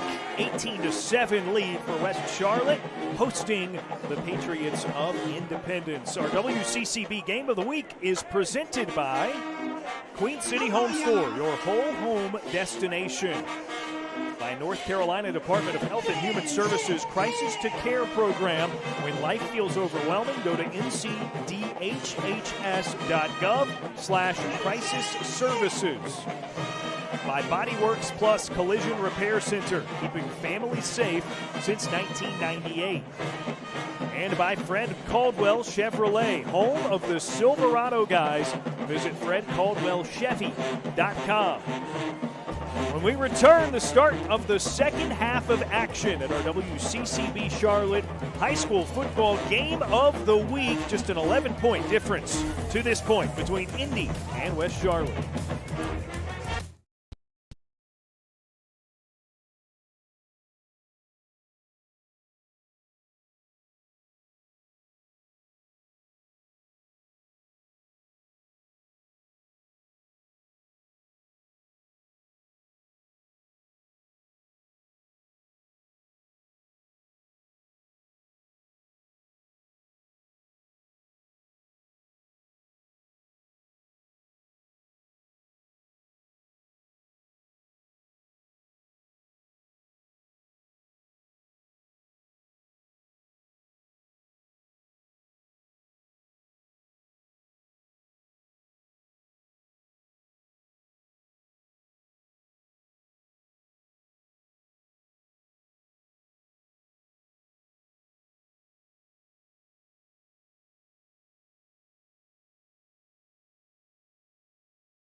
Couple more minutes until we start the second half on our WCCB Charlotte High School Football Game of the Week. I'm with Reggie Walker. I'm Darren Vaught. We're glad you're here. West Charlotte 18, Independence 7, midway through. And Reggie, let's revisit how the points were scored so far in this one. It started with Independence, an impressive first drive, capped off by Jaden Jones and a touchdown run. Yeah, capped off by Jaden Jones. It was a big pass play on a 3rd and long that got them going offensively after their first couple of plays where they seemed to be out of sync, and this West Charlotte defense was going to be dominant. And then Sincere Gray shows that speed once again. We saw him break one big last week against Mallard Creek for 90-plus yards. This time he goes nearly 50, and all of a sudden that offense started rolling for the Lions. West Charlotte got it back, got near the goal line. Jamori Nichols with the 3-yard touchdown run, his 8th rushing score of the season. And then he did it with his arm, finding Landon Gilmore 26 yards, the latest score. That was the only score of the second quarter, a somewhat chaotic second quarter because the clock went out here in stadium. Yeah. And therefore, we, for purposes of showing you on the screen, had no idea what time was left remaining in the second quarter leading up to halftime. You mentioned choppy. I think Sam Griner would tell you the same thing about his team in the first half in terms of the penalties, some of the sloppiness. He wasn't happy, took a couple of early timeouts trying to get his guys going in the right direction, much better down the stretch of that first half. But early on, his team seemed to be a little bit kind of up and down, a little bit out of sync. They were able to get that lined up and figured out as the first half moved on. So West Charlotte had a few consecutive scores. Now leading by 11, they will receive the kick that begins the second half of action. So a real chance to separate themselves in what has been maybe somewhat surprisingly a defensive struggle. I think both defenses want to be fast. They want to be physical. So we're not necessarily surprised by the play, but we like both offenses too. So it's been strugglesome for both sides to put points on the board. Yeah, it really has. Both of these defenses, I thought for the most part, played well in the first half. You talk about a West Charlotte defense, they give up the long drive to start the game, and then throughout the rest of that first half, they bowed up and minimized. You talk about an Independence defense really, aside from a couple of plays, right? You saw the Jamori Nichols long throw, the Gray big run, gave up a couple of explosive plays. Otherwise, they've done a nice job keeping this West Charlotte offense in check to an extent and making them earn everything they've gotten. And you say playing well, right? That's the one thing that's tough defensively. You can play well for 50 snaps, and then snap 51, somebody's in the wrong gap, somebody doesn't fit a run, it's a 60-yard run, and there's 7 points, and you go, well, maybe they didn't play that well. Actually, they did.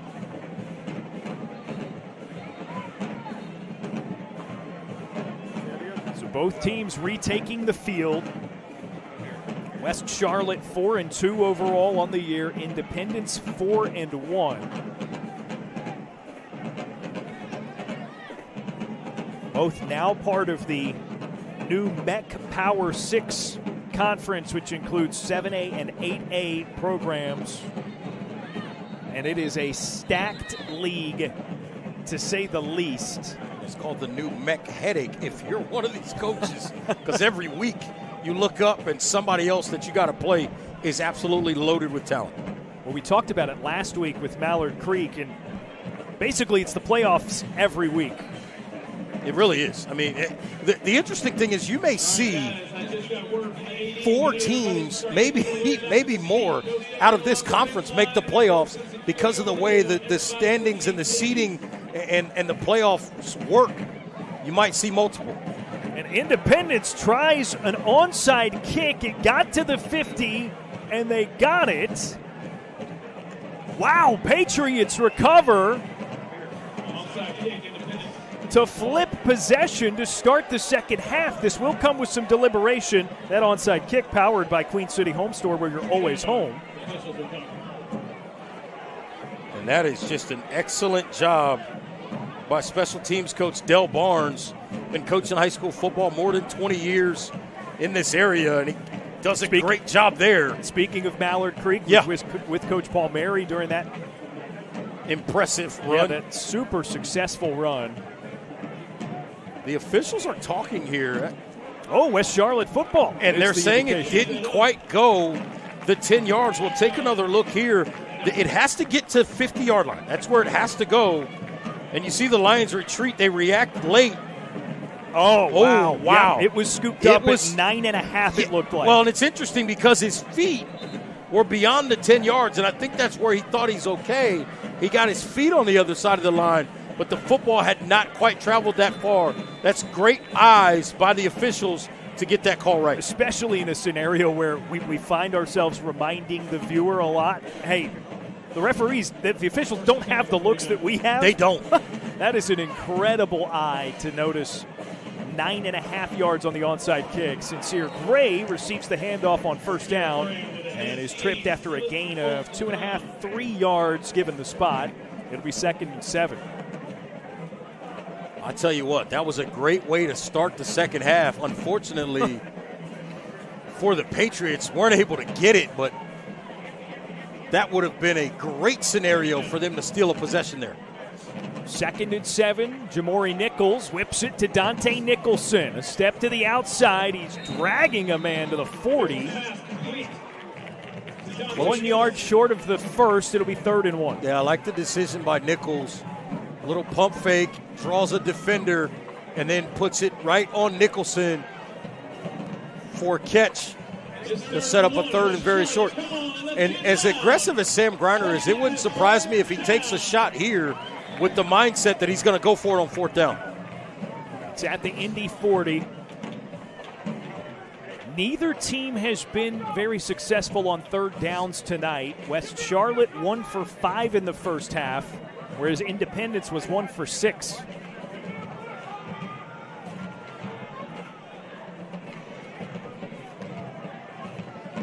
Nichols looking to throw, goes to Nicholson, wide open, sidesteps Nick Reddish, and he's into the end zone.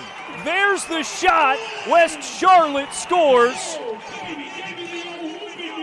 And it's Dante Nicholson on the receiving end. And we just talked about the aggressive nature of Sam Griner, and they look like it's going to be a screen. The defenders come up, and they just lose Nicholson up the sideline. He makes a nice catch, and he's stepping over lines for a touchdown. Well executed. Great call by this coaching staff of the Lions. 8th receiving score of the season for Dante Nicholson. 40 yards on the catch and score, and some impressive footwork on the way to the end zone. And a flag comes out on the extra point attempt. It's against the defense, so this is going to bring West Charlotte a little bit closer to the goal line. We've seen Sam Griner and company go for it in these situations.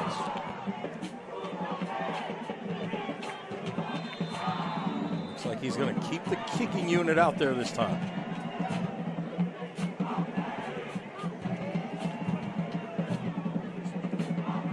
So he sticks with Angel Ruiz.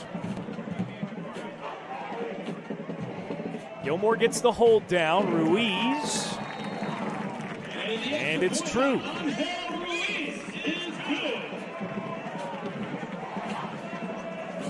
So a 25-7 lead for West Charlotte.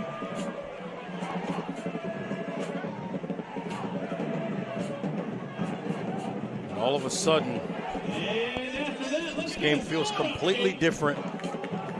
If you're the Independence Patriots right now, you're thinking we may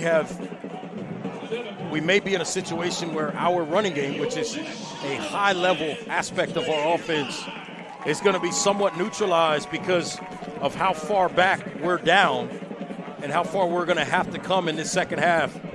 We might have to throw the football primarily on most downs. The upcoming kickoff is powered by Queen City Home Store, where you're always home. Ruiz will boot it away. Independence now with quite the climb if they want to get back into this one, the way West Charlotte's defense has buckled down since that first series for the Patriots. Jaden Jones on the return. Nobody near him yet. Up the sideline, and he's tripped up near midfield. The spot looks like it might be exactly at the 50. It's a big return. He does a nice job. He goes up the field first, and then he makes the cut to the outside to take away some of those lanes from the Lions, and he gets out near midfield. And, in fact, they've got him out at the 45.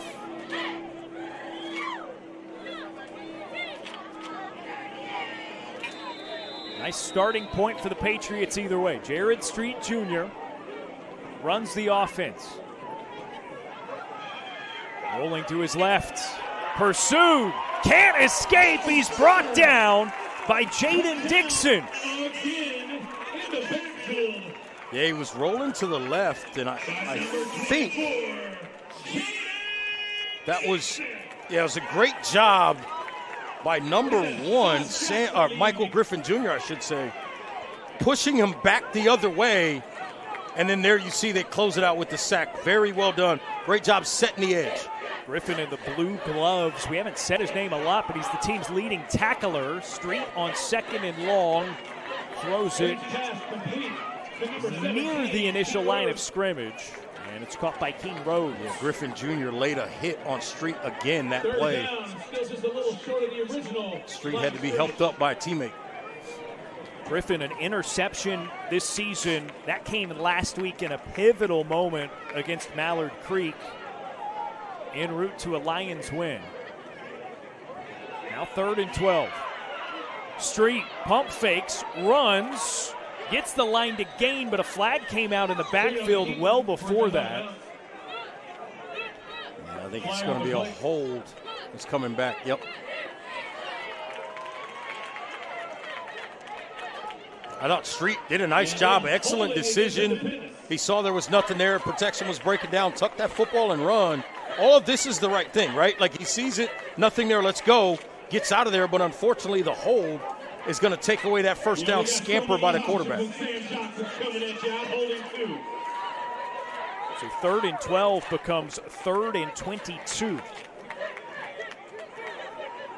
Again, neither team successful really on 3rd downs in the first half. For Independence, they were 1 for 6.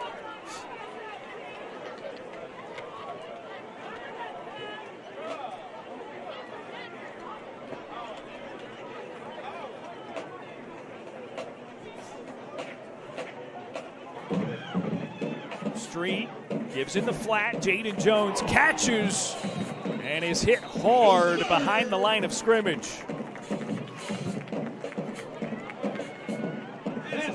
Jamil Watson, who we've seen have a couple of really nice carries offensively. Watson's playing really well. And once again, this defense is going to get off the field and give it back to this explosive Lions offense.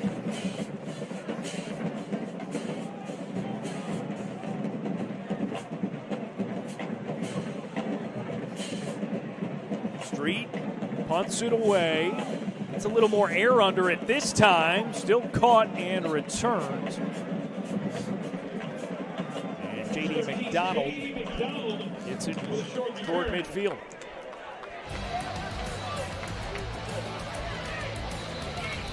We'll step aside. 8:23 to play in the 3rd. West Charlotte leads 25-7.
Third quarter in West Charlotte with a big opportunity here.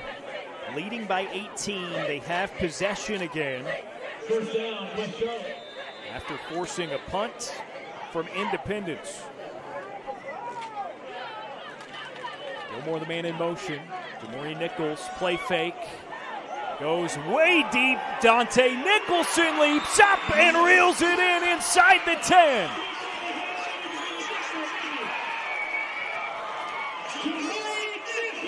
This ball is perfectly thrown by Jamori Nichols.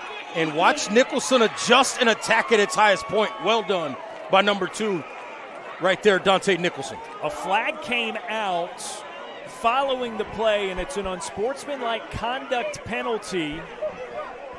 It's on Dante Nicholson. He spun the football, and they got him for an unsportsmanlike there. Dante jumped up and got it instead.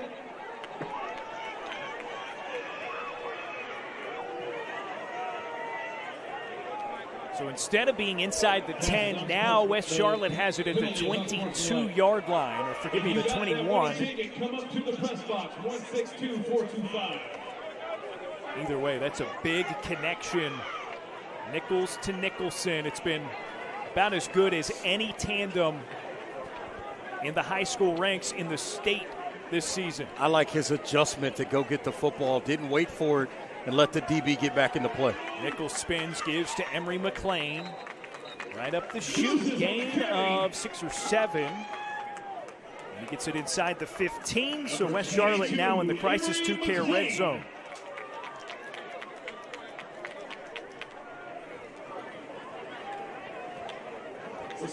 And that's 7 yards on the carry. 2nd and 3 for the Lions.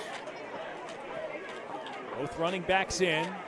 Sincere Gray receives the handoff this time, slips through defenders, and makes his way to the 10-yard line. So that's enough for the first, and it'll be goal to go for West Charlotte. And this is where you start to look up and think danger zone. If you're a Patriots fan, if West Charlotte can punch it in here, all of a sudden you are in a sense of urgency that you did not want to be in midway through the third quarter of this game. Lions from the 9.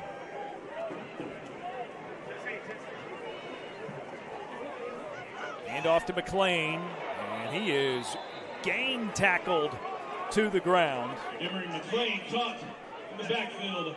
Elijah Jackson as well as Bruce Maxime. Just a nice job. Defensively, they make a play there. They're able to overwhelm the offensive line, make that play in the backfield. Maxime.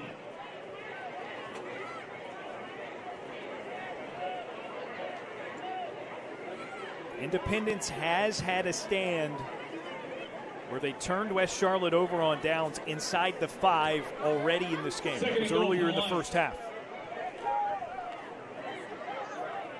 Nichols on 2nd from the 10. Throws it away. How comfortable can you be as a head coach, because there's a flag down in the backfield, as a head coach to have a guy like Jamori Nichols at that quarterback position, knows when not to make a mistake. Calls holding against West Charlotte. And it's a hold against West Charlotte. Yeah, that's one of the few things that stands out brightest about Nichols to me is his poise, his composure. We've seen him get rid of it, throw it away for an incomplete pass a lot. I think that's and I'm with you on that, I think that's a trait that stands out to me as well. The other trait I love about him, one of the other traits that I love about him, his ability to throw the football with accuracy on the move is uncanny. Haven't seen a guy really do that in this area at the high school level, that consistent, since Sam Howell at Sun Valley. Sincere Gray gets it back inside the 20. So it'll be 3rd and goal from a good distance here. It's going to be an illegal shift against the Lions. Flag on the play as well. And that goes against West Charlotte. It's declined, though. Well, the second of the two penalties looked like it was accepted. Yeah, I think you had the shift issue, but I think it was also an illegal formation initially. The offensive lineman, if you're the guard or the tackle, your head has to be at least at the waist of the center.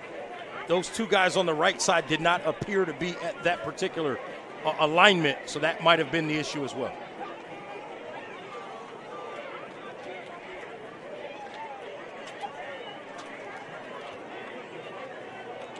So it's second down again. West Charlotte all the way back to the 25-yard line. Nichols off of the play fake. Running away from pressure. He has it tucked. And last second, unleashes a throw out of bounds, incomplete. I mean, the absolute last possible moment, he gets rid of the football. It's just amazing to watch this kid never panic, never get sped up by anything. He just makes the right decision with the football. Forced out of the pocket and has to throw it away. Nichols. Came into this game, Darren, we're talking about Nichols here. Listen to this. Touchdown to interception ratio, 13-1. I'll take it.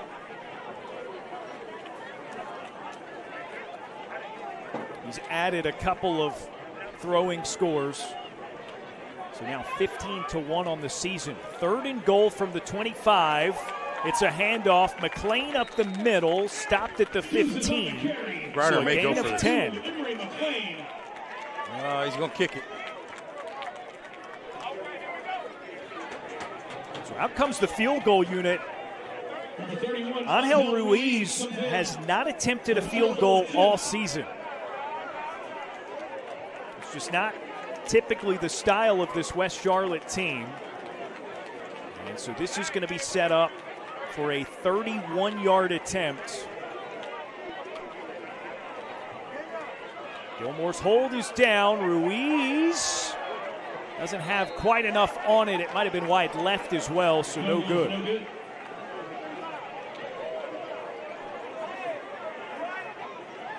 Big stop there for Independence, though. Still a 3-possession game, but they're in it.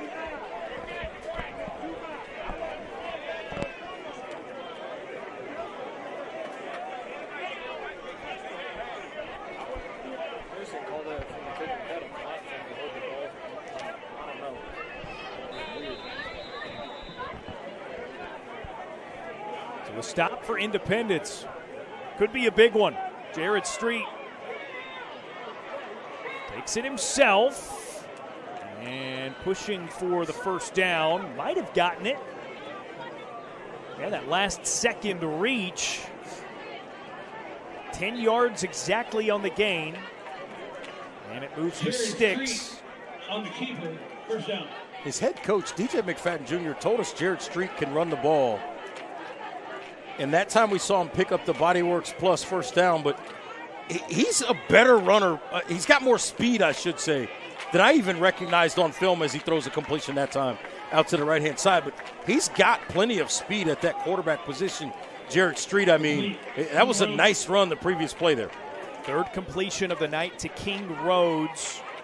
Gets them close to the first down. There's DJ McFadden there. Yeah, and he told us that was maybe the biggest surprise about Street becoming the starter for this team this year. He's been impressed with what he's done on the ground. He averages 4.5 yards a carry, and he's run for 3 touchdowns so far this year. Street quickly to Ricky Myers on a screen, and he is brought down immediately. Xavier Porter, the defensive back for West Charlotte, gets the tackle. That's great by both sides. See, Street recognizes the plus blitz coming off his left, so he knows he's got to get the ball out quick. But at the same time, West Charlotte defensively, they know they're sending the blitz, so the ball has to come out quick. They're able to react to that play. Very well executed, really, by both sides. Defense obviously wins because they rally and tackle on that throw. It's a 3rd and 2 for Independence. They've failed to convert their last 6 third downs. Street Throwing over the middle, it's tipped up and caught. Independence converts. Right place, right time for Jaden Jones. Jaden Jones going a little DB on us, tips and overthrows. He's able to grab it.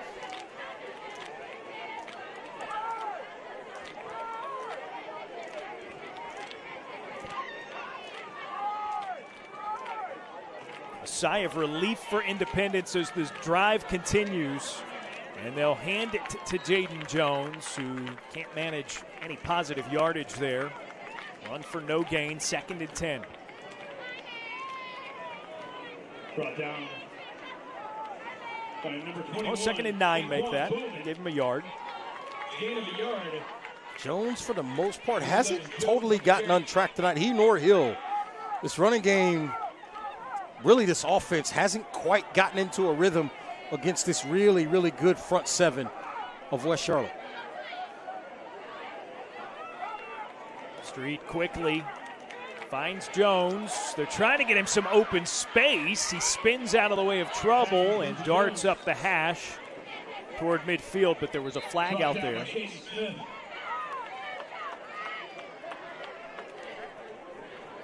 And it's a block in the back on Independence, so this will get brought back. It's been really tough for them to sustain a drive. See the offensive line still trying to get organized. And then as Jones starts working his way back to the middle of the field, trying to make a play, get a block for your guy, and there's a block in the back there.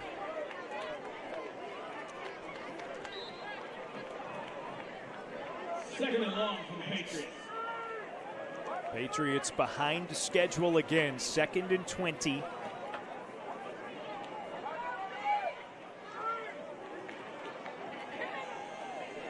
Street flushed out and incompletes it. Lots of pressure back there on Street. He throws it away. Street just really hasn't had a chance consistently tonight to be able to really stand back there and read this secondary and make a throw. This front seven has been all over him throughout the night. Hey, just a reminder, if you have that 50-50 ticket, you got to get it to us before the end of this game. After the game ends, it's not going to carry over to the next week. 3rd and 20. Another ticket, so let's do that. Street, a long drop back, airs it high into the air, and it's tipped away at the last moment. Sincere Day on the coverage prevents what could have been a long completion. Sincere Day, the action's top left of your screen. Sincere Day does an excellent job not panicking. You see him playing the football, and he reads it. Now, he's got the right hand out there to feel the receiver. That's not going to be anything that would be called. He's feeling the receiver, and he's reading the football, and then the left hand goes up and knocks it away as the ball comes in. That's well executed. Great technique by Day. Independence forced it to punt it away again. It's pulled in by the up man, and it's Sincere Day again. Sincere Day, the return brought down by up to the 49-yard line. If we could have a representative from the wrestling team, somebody could go tell them we need another ticket. Bring another one up here. Let's do another drawing. Another short field here for Jamori Nichols and this Lions team. Nearing the end of the third quarter. Another ticket up here.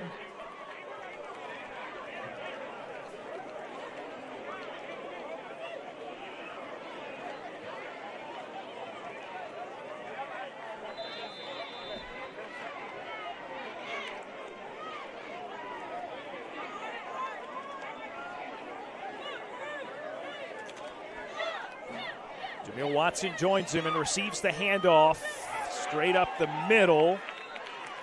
Wow, how did he get 6 yards on that carry? That was a physical run. Might have even been a face mask that could have been tacked on there as well. Nice run. Sets up 2nd and medium. Spot gave him 7 yards. Now Watson, the lead block for Dante Nicholson. Receives it on the screen, gets the first down, and dives to the ground at the 35. Another body works plus first down for West Charlotte. Hey, make sure you are calling your ride. Get your ride here.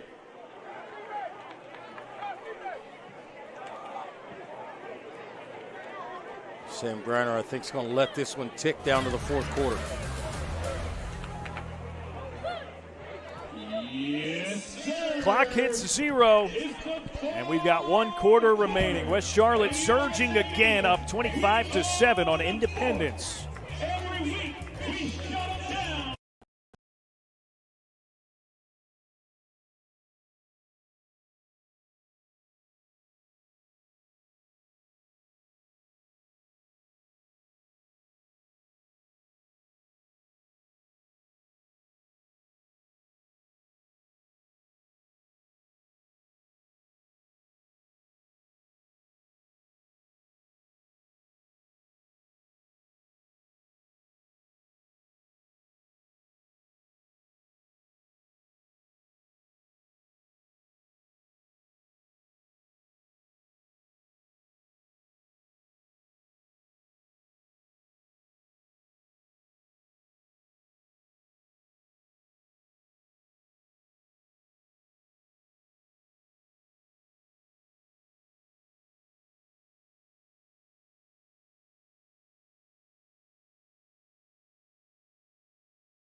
Please make sure you go by and check out. Before we begin the fourth quarter on our game of the week, special congratulations to those selected to participate in the Shrine Bowl of the Carolinas from these teams tonight. Independence, Ricky Myers Jr. and Dallas Brannon. For West Charlotte, Dante Nicholson. The selection show aired on WCCB and BayHackleSports.com on Sunday. If you missed it, you can still go back and watch on BayHackleSports.com. Jamori Nichols on 1st and 10 for West Charlotte is brought down by future Shrine Bowler Dallas Brannon with the sack. Yeah, big play that time by Brannon, getting the sack, backing this offense up again. This is a 25-7 ball game, so not out of the realm of possibility that Independence can make a couple of plays and get themselves back in it. So a big sack. And the main piece of that is now, if you can force a couple of, minimal gains and force a punt, you might get some decent field position. Another negative play helps even more from a field position standpoint if you're Independence trying to get the ball back. 2nd and 19 for West Charlotte. Nichols takes it himself. Be a gain of a few. Yeah, they had a timing issue. Looked like they wanted to run a little bit of a counter play there. Lost the spacing, the proper timing there, and Nichols had to keep it himself. It's going to set up a 3rd and long. 3rd and very long. And now all of a sudden you see West Charlotte spending a little bit more time getting the play in, being a little bit more deliberate here in this fourth quarter with this lead. 3rd and 16 for the Lions.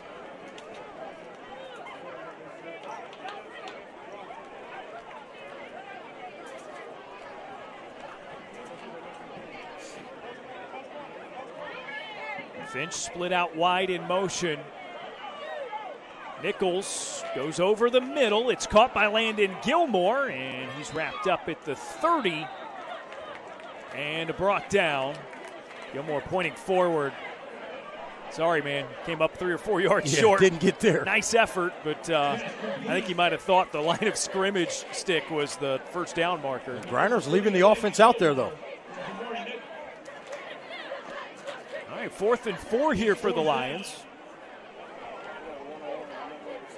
I think he may see if he can draw them off sides here. Oh, no, they're gonna run it. Nichols finds Rakeem Finch. He got it. Caught it at the 25, and it gets the first down by a yard. Fine time for Finch's first reception of the night. And a very late flag back in the secondary as 2 players, one from each team, had to come from near the track on the Independence sideline, some extracurriculars, and a player down at the 34-yard line.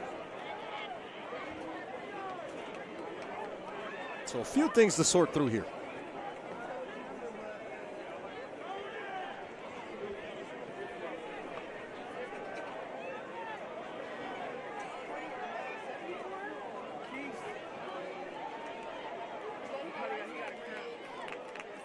So it's an unsportsmanlike conduct Unsportsmanlike against West Charlotte. on the offense. So they get the first down, but they lose the yardage. Sam Griner doesn't care. He keeps the football, and he's got at least in his mind at least a few more snaps to bleed some of this clock. Meanwhile, offensive lineman Broom for West Charlotte was the injured player. He is slow to get up, but back to the sideline on his own power. So as you mentioned, first down achieved, but the yardage backs them up. Either way, it's a Body Works plus first down for the Lions. And again, Rakeem Finch with his first reception of the night. He has not been as much part of the game plan against Independence, certainly as he was against Mallard Creek last week with those 3 touchdown catches. Toss play to Sincere Gray. Head of steam gets him to the 37. Yeah, they go toss into the boundary there. Like that decision. See if Gray could bust one out there. Not able to fully turn the corner, but a decent gain there on first down.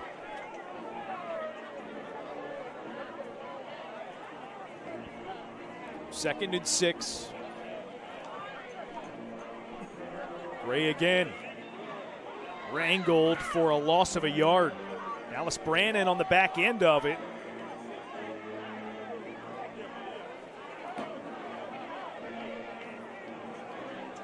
Just like Dallas Brannon, like the neck roll, the whole deal, right? Like he's just a different kind of football player, and I like it. You like the results too? Yeah. Around about 9 tackles per game. He's just a ball player, right? Like some guys play all these different positions. Then you look at a guy like Dallas Brannon and you go, definition, football player, and walk away. That's all you got to say. Just knows how to play the game.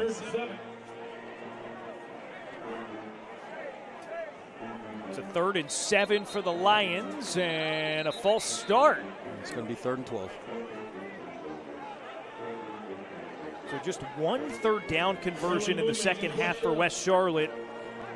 That was with 1 yard. That was all they needed. That's when they got the long touchdown pass to Gilmore. Since then, their third down attempts have been 25 yards, 16 yards, and now 12. And to be honest, if you're Sam Griner right now, you're extremely frustrated at your team's inability to deliver the big blow to put this game away. You're up 25-7. The opportunities are there, but just continue to kind of, whether it's penalties, execution issues, just not quite as sharp as he'd like to be. So West Charlotte, how about this, Reg? 1 for 3 this half on third downs. 1 for 5 in the first half. So that's what, 2 for 8? 2 for 8. Last week, despite a big victory over Mallard Creek, not great on third downs either. 4 of 13 overall. Yeah, and usually the issue they have when they even end up in third down, it's usually a situation where there was an execution error on first or second down or a penalty. So these are generally self-inflicted things for this offense. I do think we talked about it a lot tonight. In a lot of cases, their coaching staff is thinking, okay, we're going to go for it on fourth down if we don't get it here. Right. So you kind of have to take those numbers when it comes to West Charlotte stylistically with a grain of salt. Also, commend them for having the success that they've had 2 weeks in a row without executing as well on third. Especially in plus territory because they're not a field goal kicking team. So usually they're looking to turn those into fourth down conversions and then touchdowns as Nichols gets back to the line of scrimmage there and basically nothing more.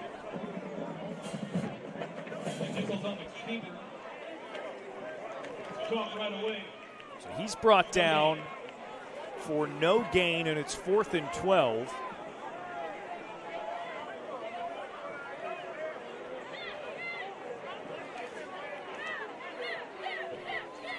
And now Nicholson will look to punt it away. Jaden Jones is the return man for Independence.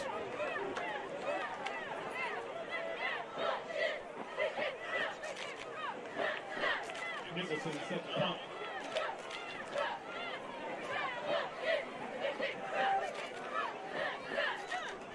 James Jones back deep for the Patriots.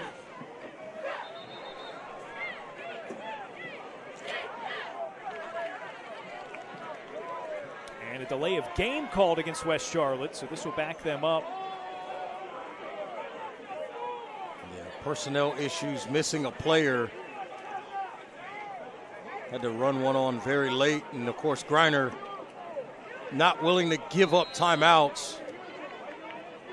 Had to take the delay of game there, and he's not happy with somebody that was supposed to be on the field. And a late man on, Rakeem Finch, is giving some signals. Okay, so he grabs Michael Griffin, who sprints off.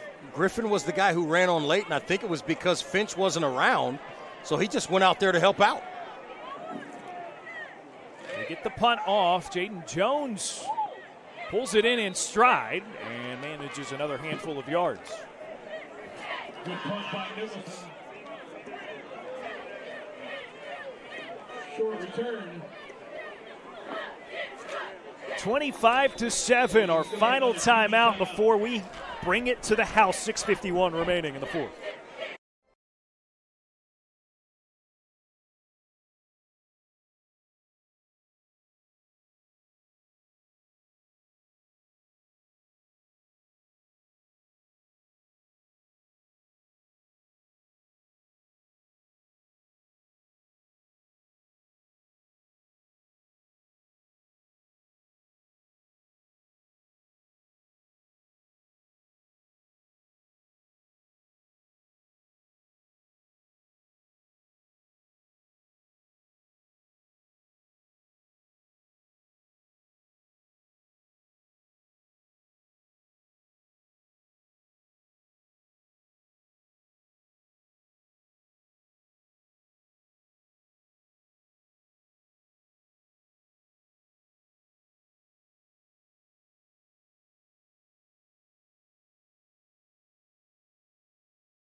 West Charlotte 25, Independence 7. The Patriots with possession. They have not scored since their first offensive series of the game. That was the opening series after they got the opening kickoff. It's a handoff to Travis Hill. And he forces his way past the 30-yard line. 4 yards, and it's 2nd and 6.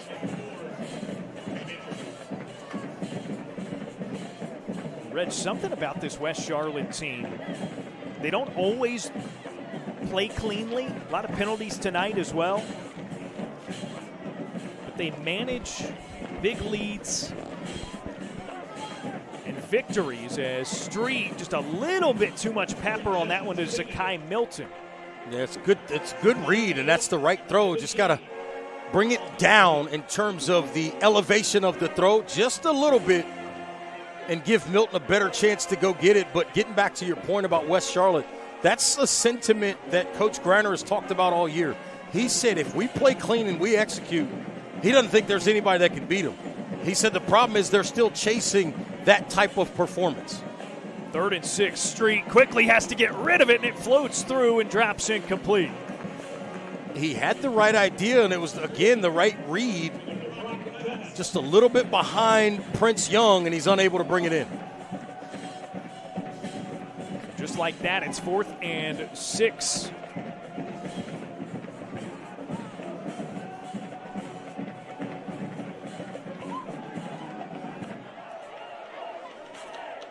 Again, their quarterback, Jared Street, is also the punter. Not sure if they would try a trick play here to try to get back in it, but they do have that option in this case. And Street with a low kick.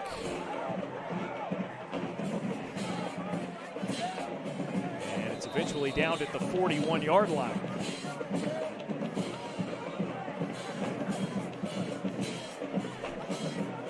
Goes back to West Charlotte, exactly 6 minutes on the clock here in Stadium.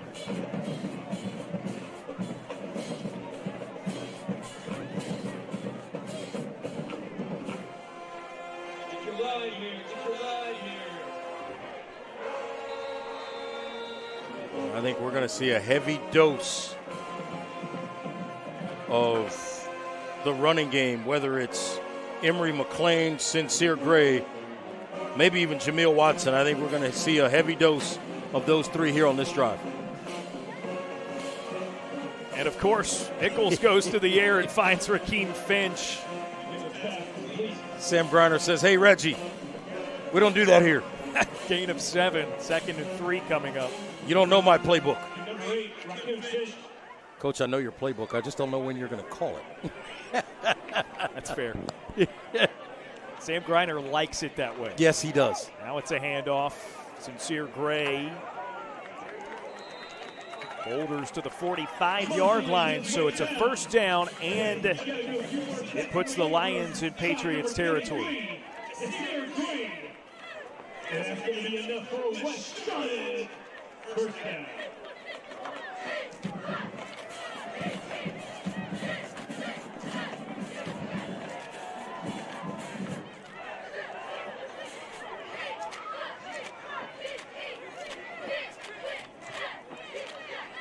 Nichols to throw on first, goes deep. He's got Nicholson, and it's dropped incomplete.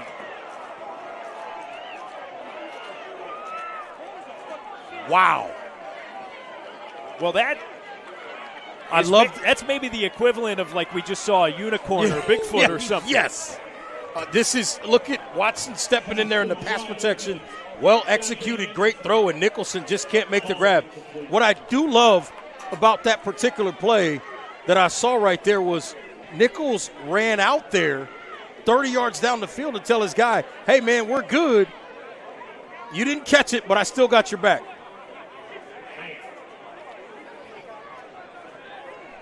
Nicholson, the best receiver this year for West Charlotte, as sure-handed as they come, and that was just right there for the taking.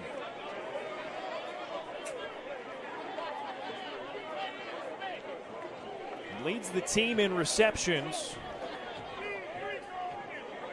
including a catch for a touchdown earlier in this game. It's actually the only score of the second half for either side. Nicholson's 40-yard touchdown reception in the third. Absolutely been a defensive struggle in this second half. And not a clinic in offensive execution either. We'll go with that. We've talked about it with both Street's throws. In this case, Nichols put it on the money. Nicholson not able to catch it. And now Jamil Watson hurdles at the line of scrimmage, still pushing forward and brought down with the pile inside the 40-yard line. It'll be 3rd and 5. 5 guys it took for him to be taken down by.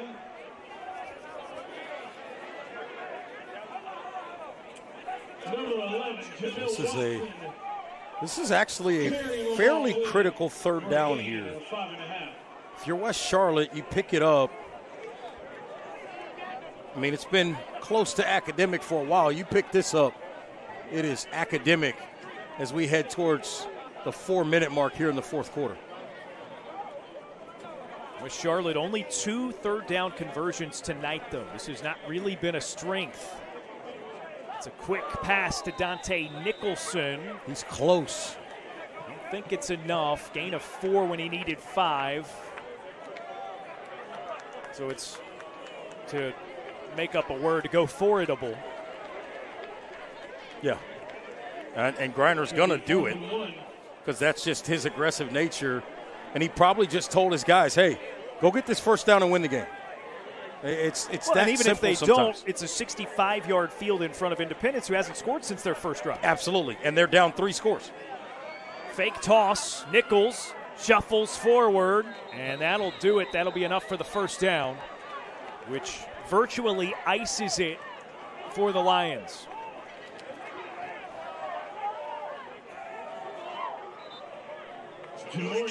So, Reggie, we've talked a lot about third downs for West Charlotte. That's another Body Works plus first down on a fourth down conversion, right, where they have converted twice as many times as they've converted on thirds tonight. Well, that's the mentality, right? If it's 4th and less than 5, Griner feels like they can always find a way to get that distance, and that time they were able to.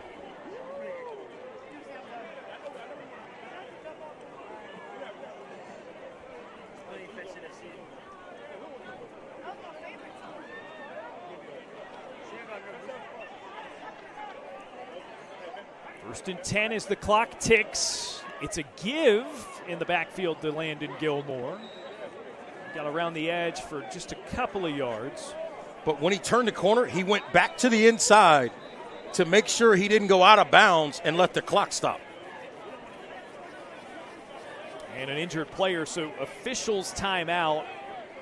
Landon Gilmore on the carry. Gets a toss.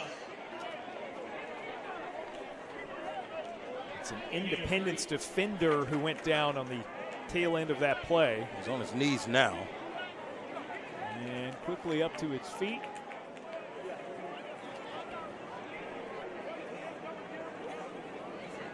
Zaire Cromartie. Looks as if he's going to be okay.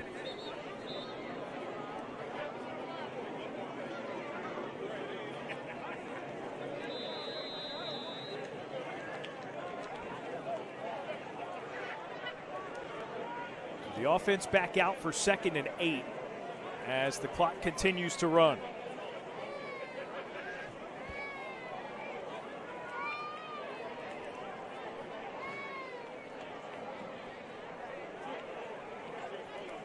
Nichols immediately rolls to the left. Finch was going in motion in that direction, and Nichols throws it away. This Independence defense, they've made some plays and created some problems for this West Charlotte offense here in the second half. They do not have to hang their head. Get them on the way here. Text and call your rise.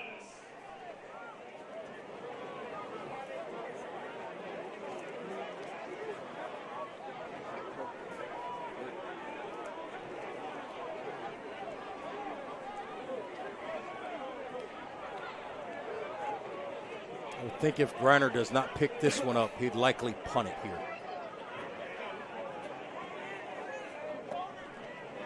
3rd and 8.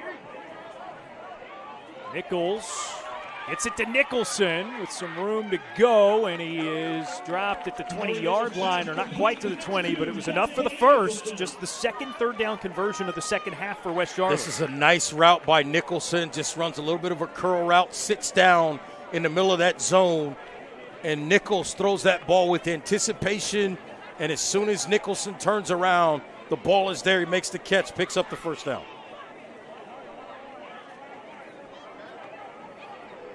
Nichols out of the shotgun. It's a handoff. Jameel Watson jukes out, then back inside and gets to the 15-yard line. So the Lions are in the crisis to care red zone now. Number 11, Jameel Watson on the carry.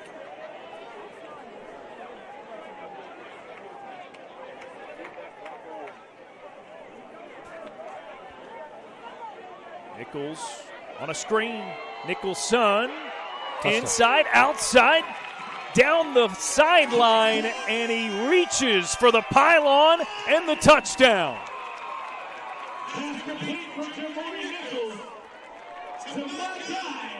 The second receiving touchdown of the night for Dante Nicholson. It's just well executed. Just throw it out there, just a quick throw. It's a little 2-on-2 situation. Get a good block. Your receiver makes a play, and it's a touchdown.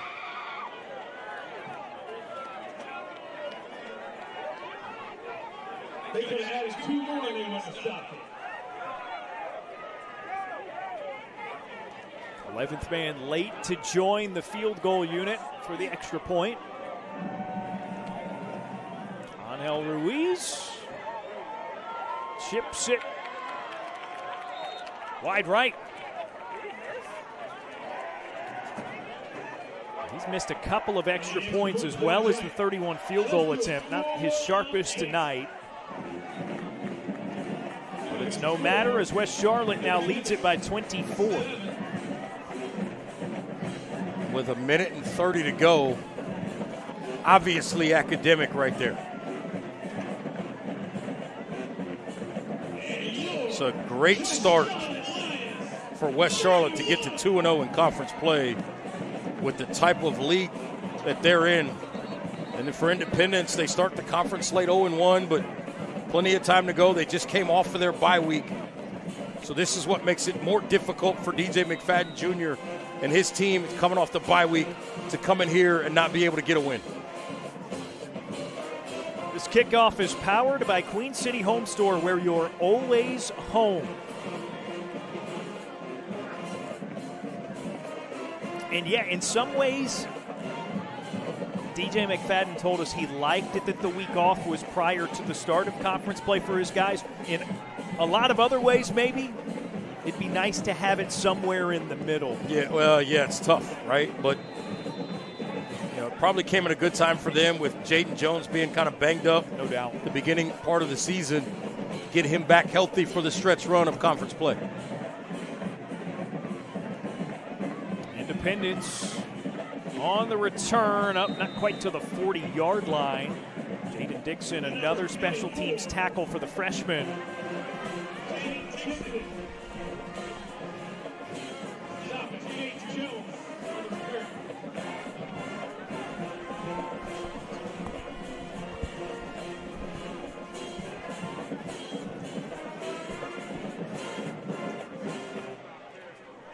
First and 10 from their own 39 for Independence,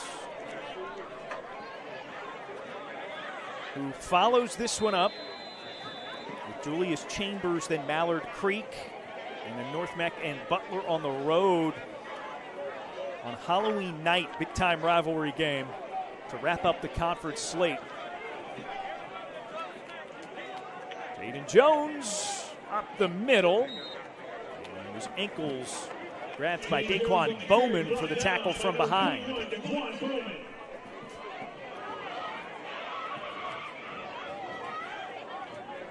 Gain of 8.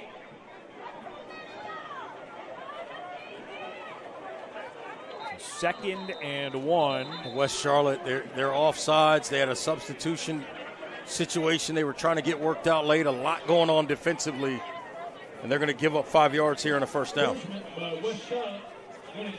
Was we just did the look ahead for Independence. For West Charlotte, I think that's an important thing to note is we've seen them a few times this season. Yep. Penalties have been something of a concern. Yeah, they have. The volume at which they commit those penalties. Yeah, they've got to get it cleaned up and play a much more disciplined version of football if they want to get back to where they've been in the past and do it again. Jamil Watson, a tackle for no gain. So here, the next 3 for West Charlotte. So again, they're ahead of schedule comparatively, because they will have the bye prior to the final stretch of these last 3. But again, it's Sam Briner would tell us that it's more about themselves than it is the opposition. Absolutely. And he's looking at those penalties. He's looking at third down conversions as coachable elements of the game. And if they're going to achieve what they ultimately want to achieve, he'd be the first to tell you that stuff needs to get cleaned up. Well, and I think the key is you're able to go on the road and beat a Mallard Creek team that a lot of people have had high expectations for and is playing well. And then you get this Independence team to come in here to start their conference playoff a bye week and you get a win. It's got to bode well for what Sam Griner and West Charlotte wants to do down the stretch. But they've got to, as you mentioned earlier, they've got to be a much more clean, disciplined football team if they want to get back to the promised land of a state championship.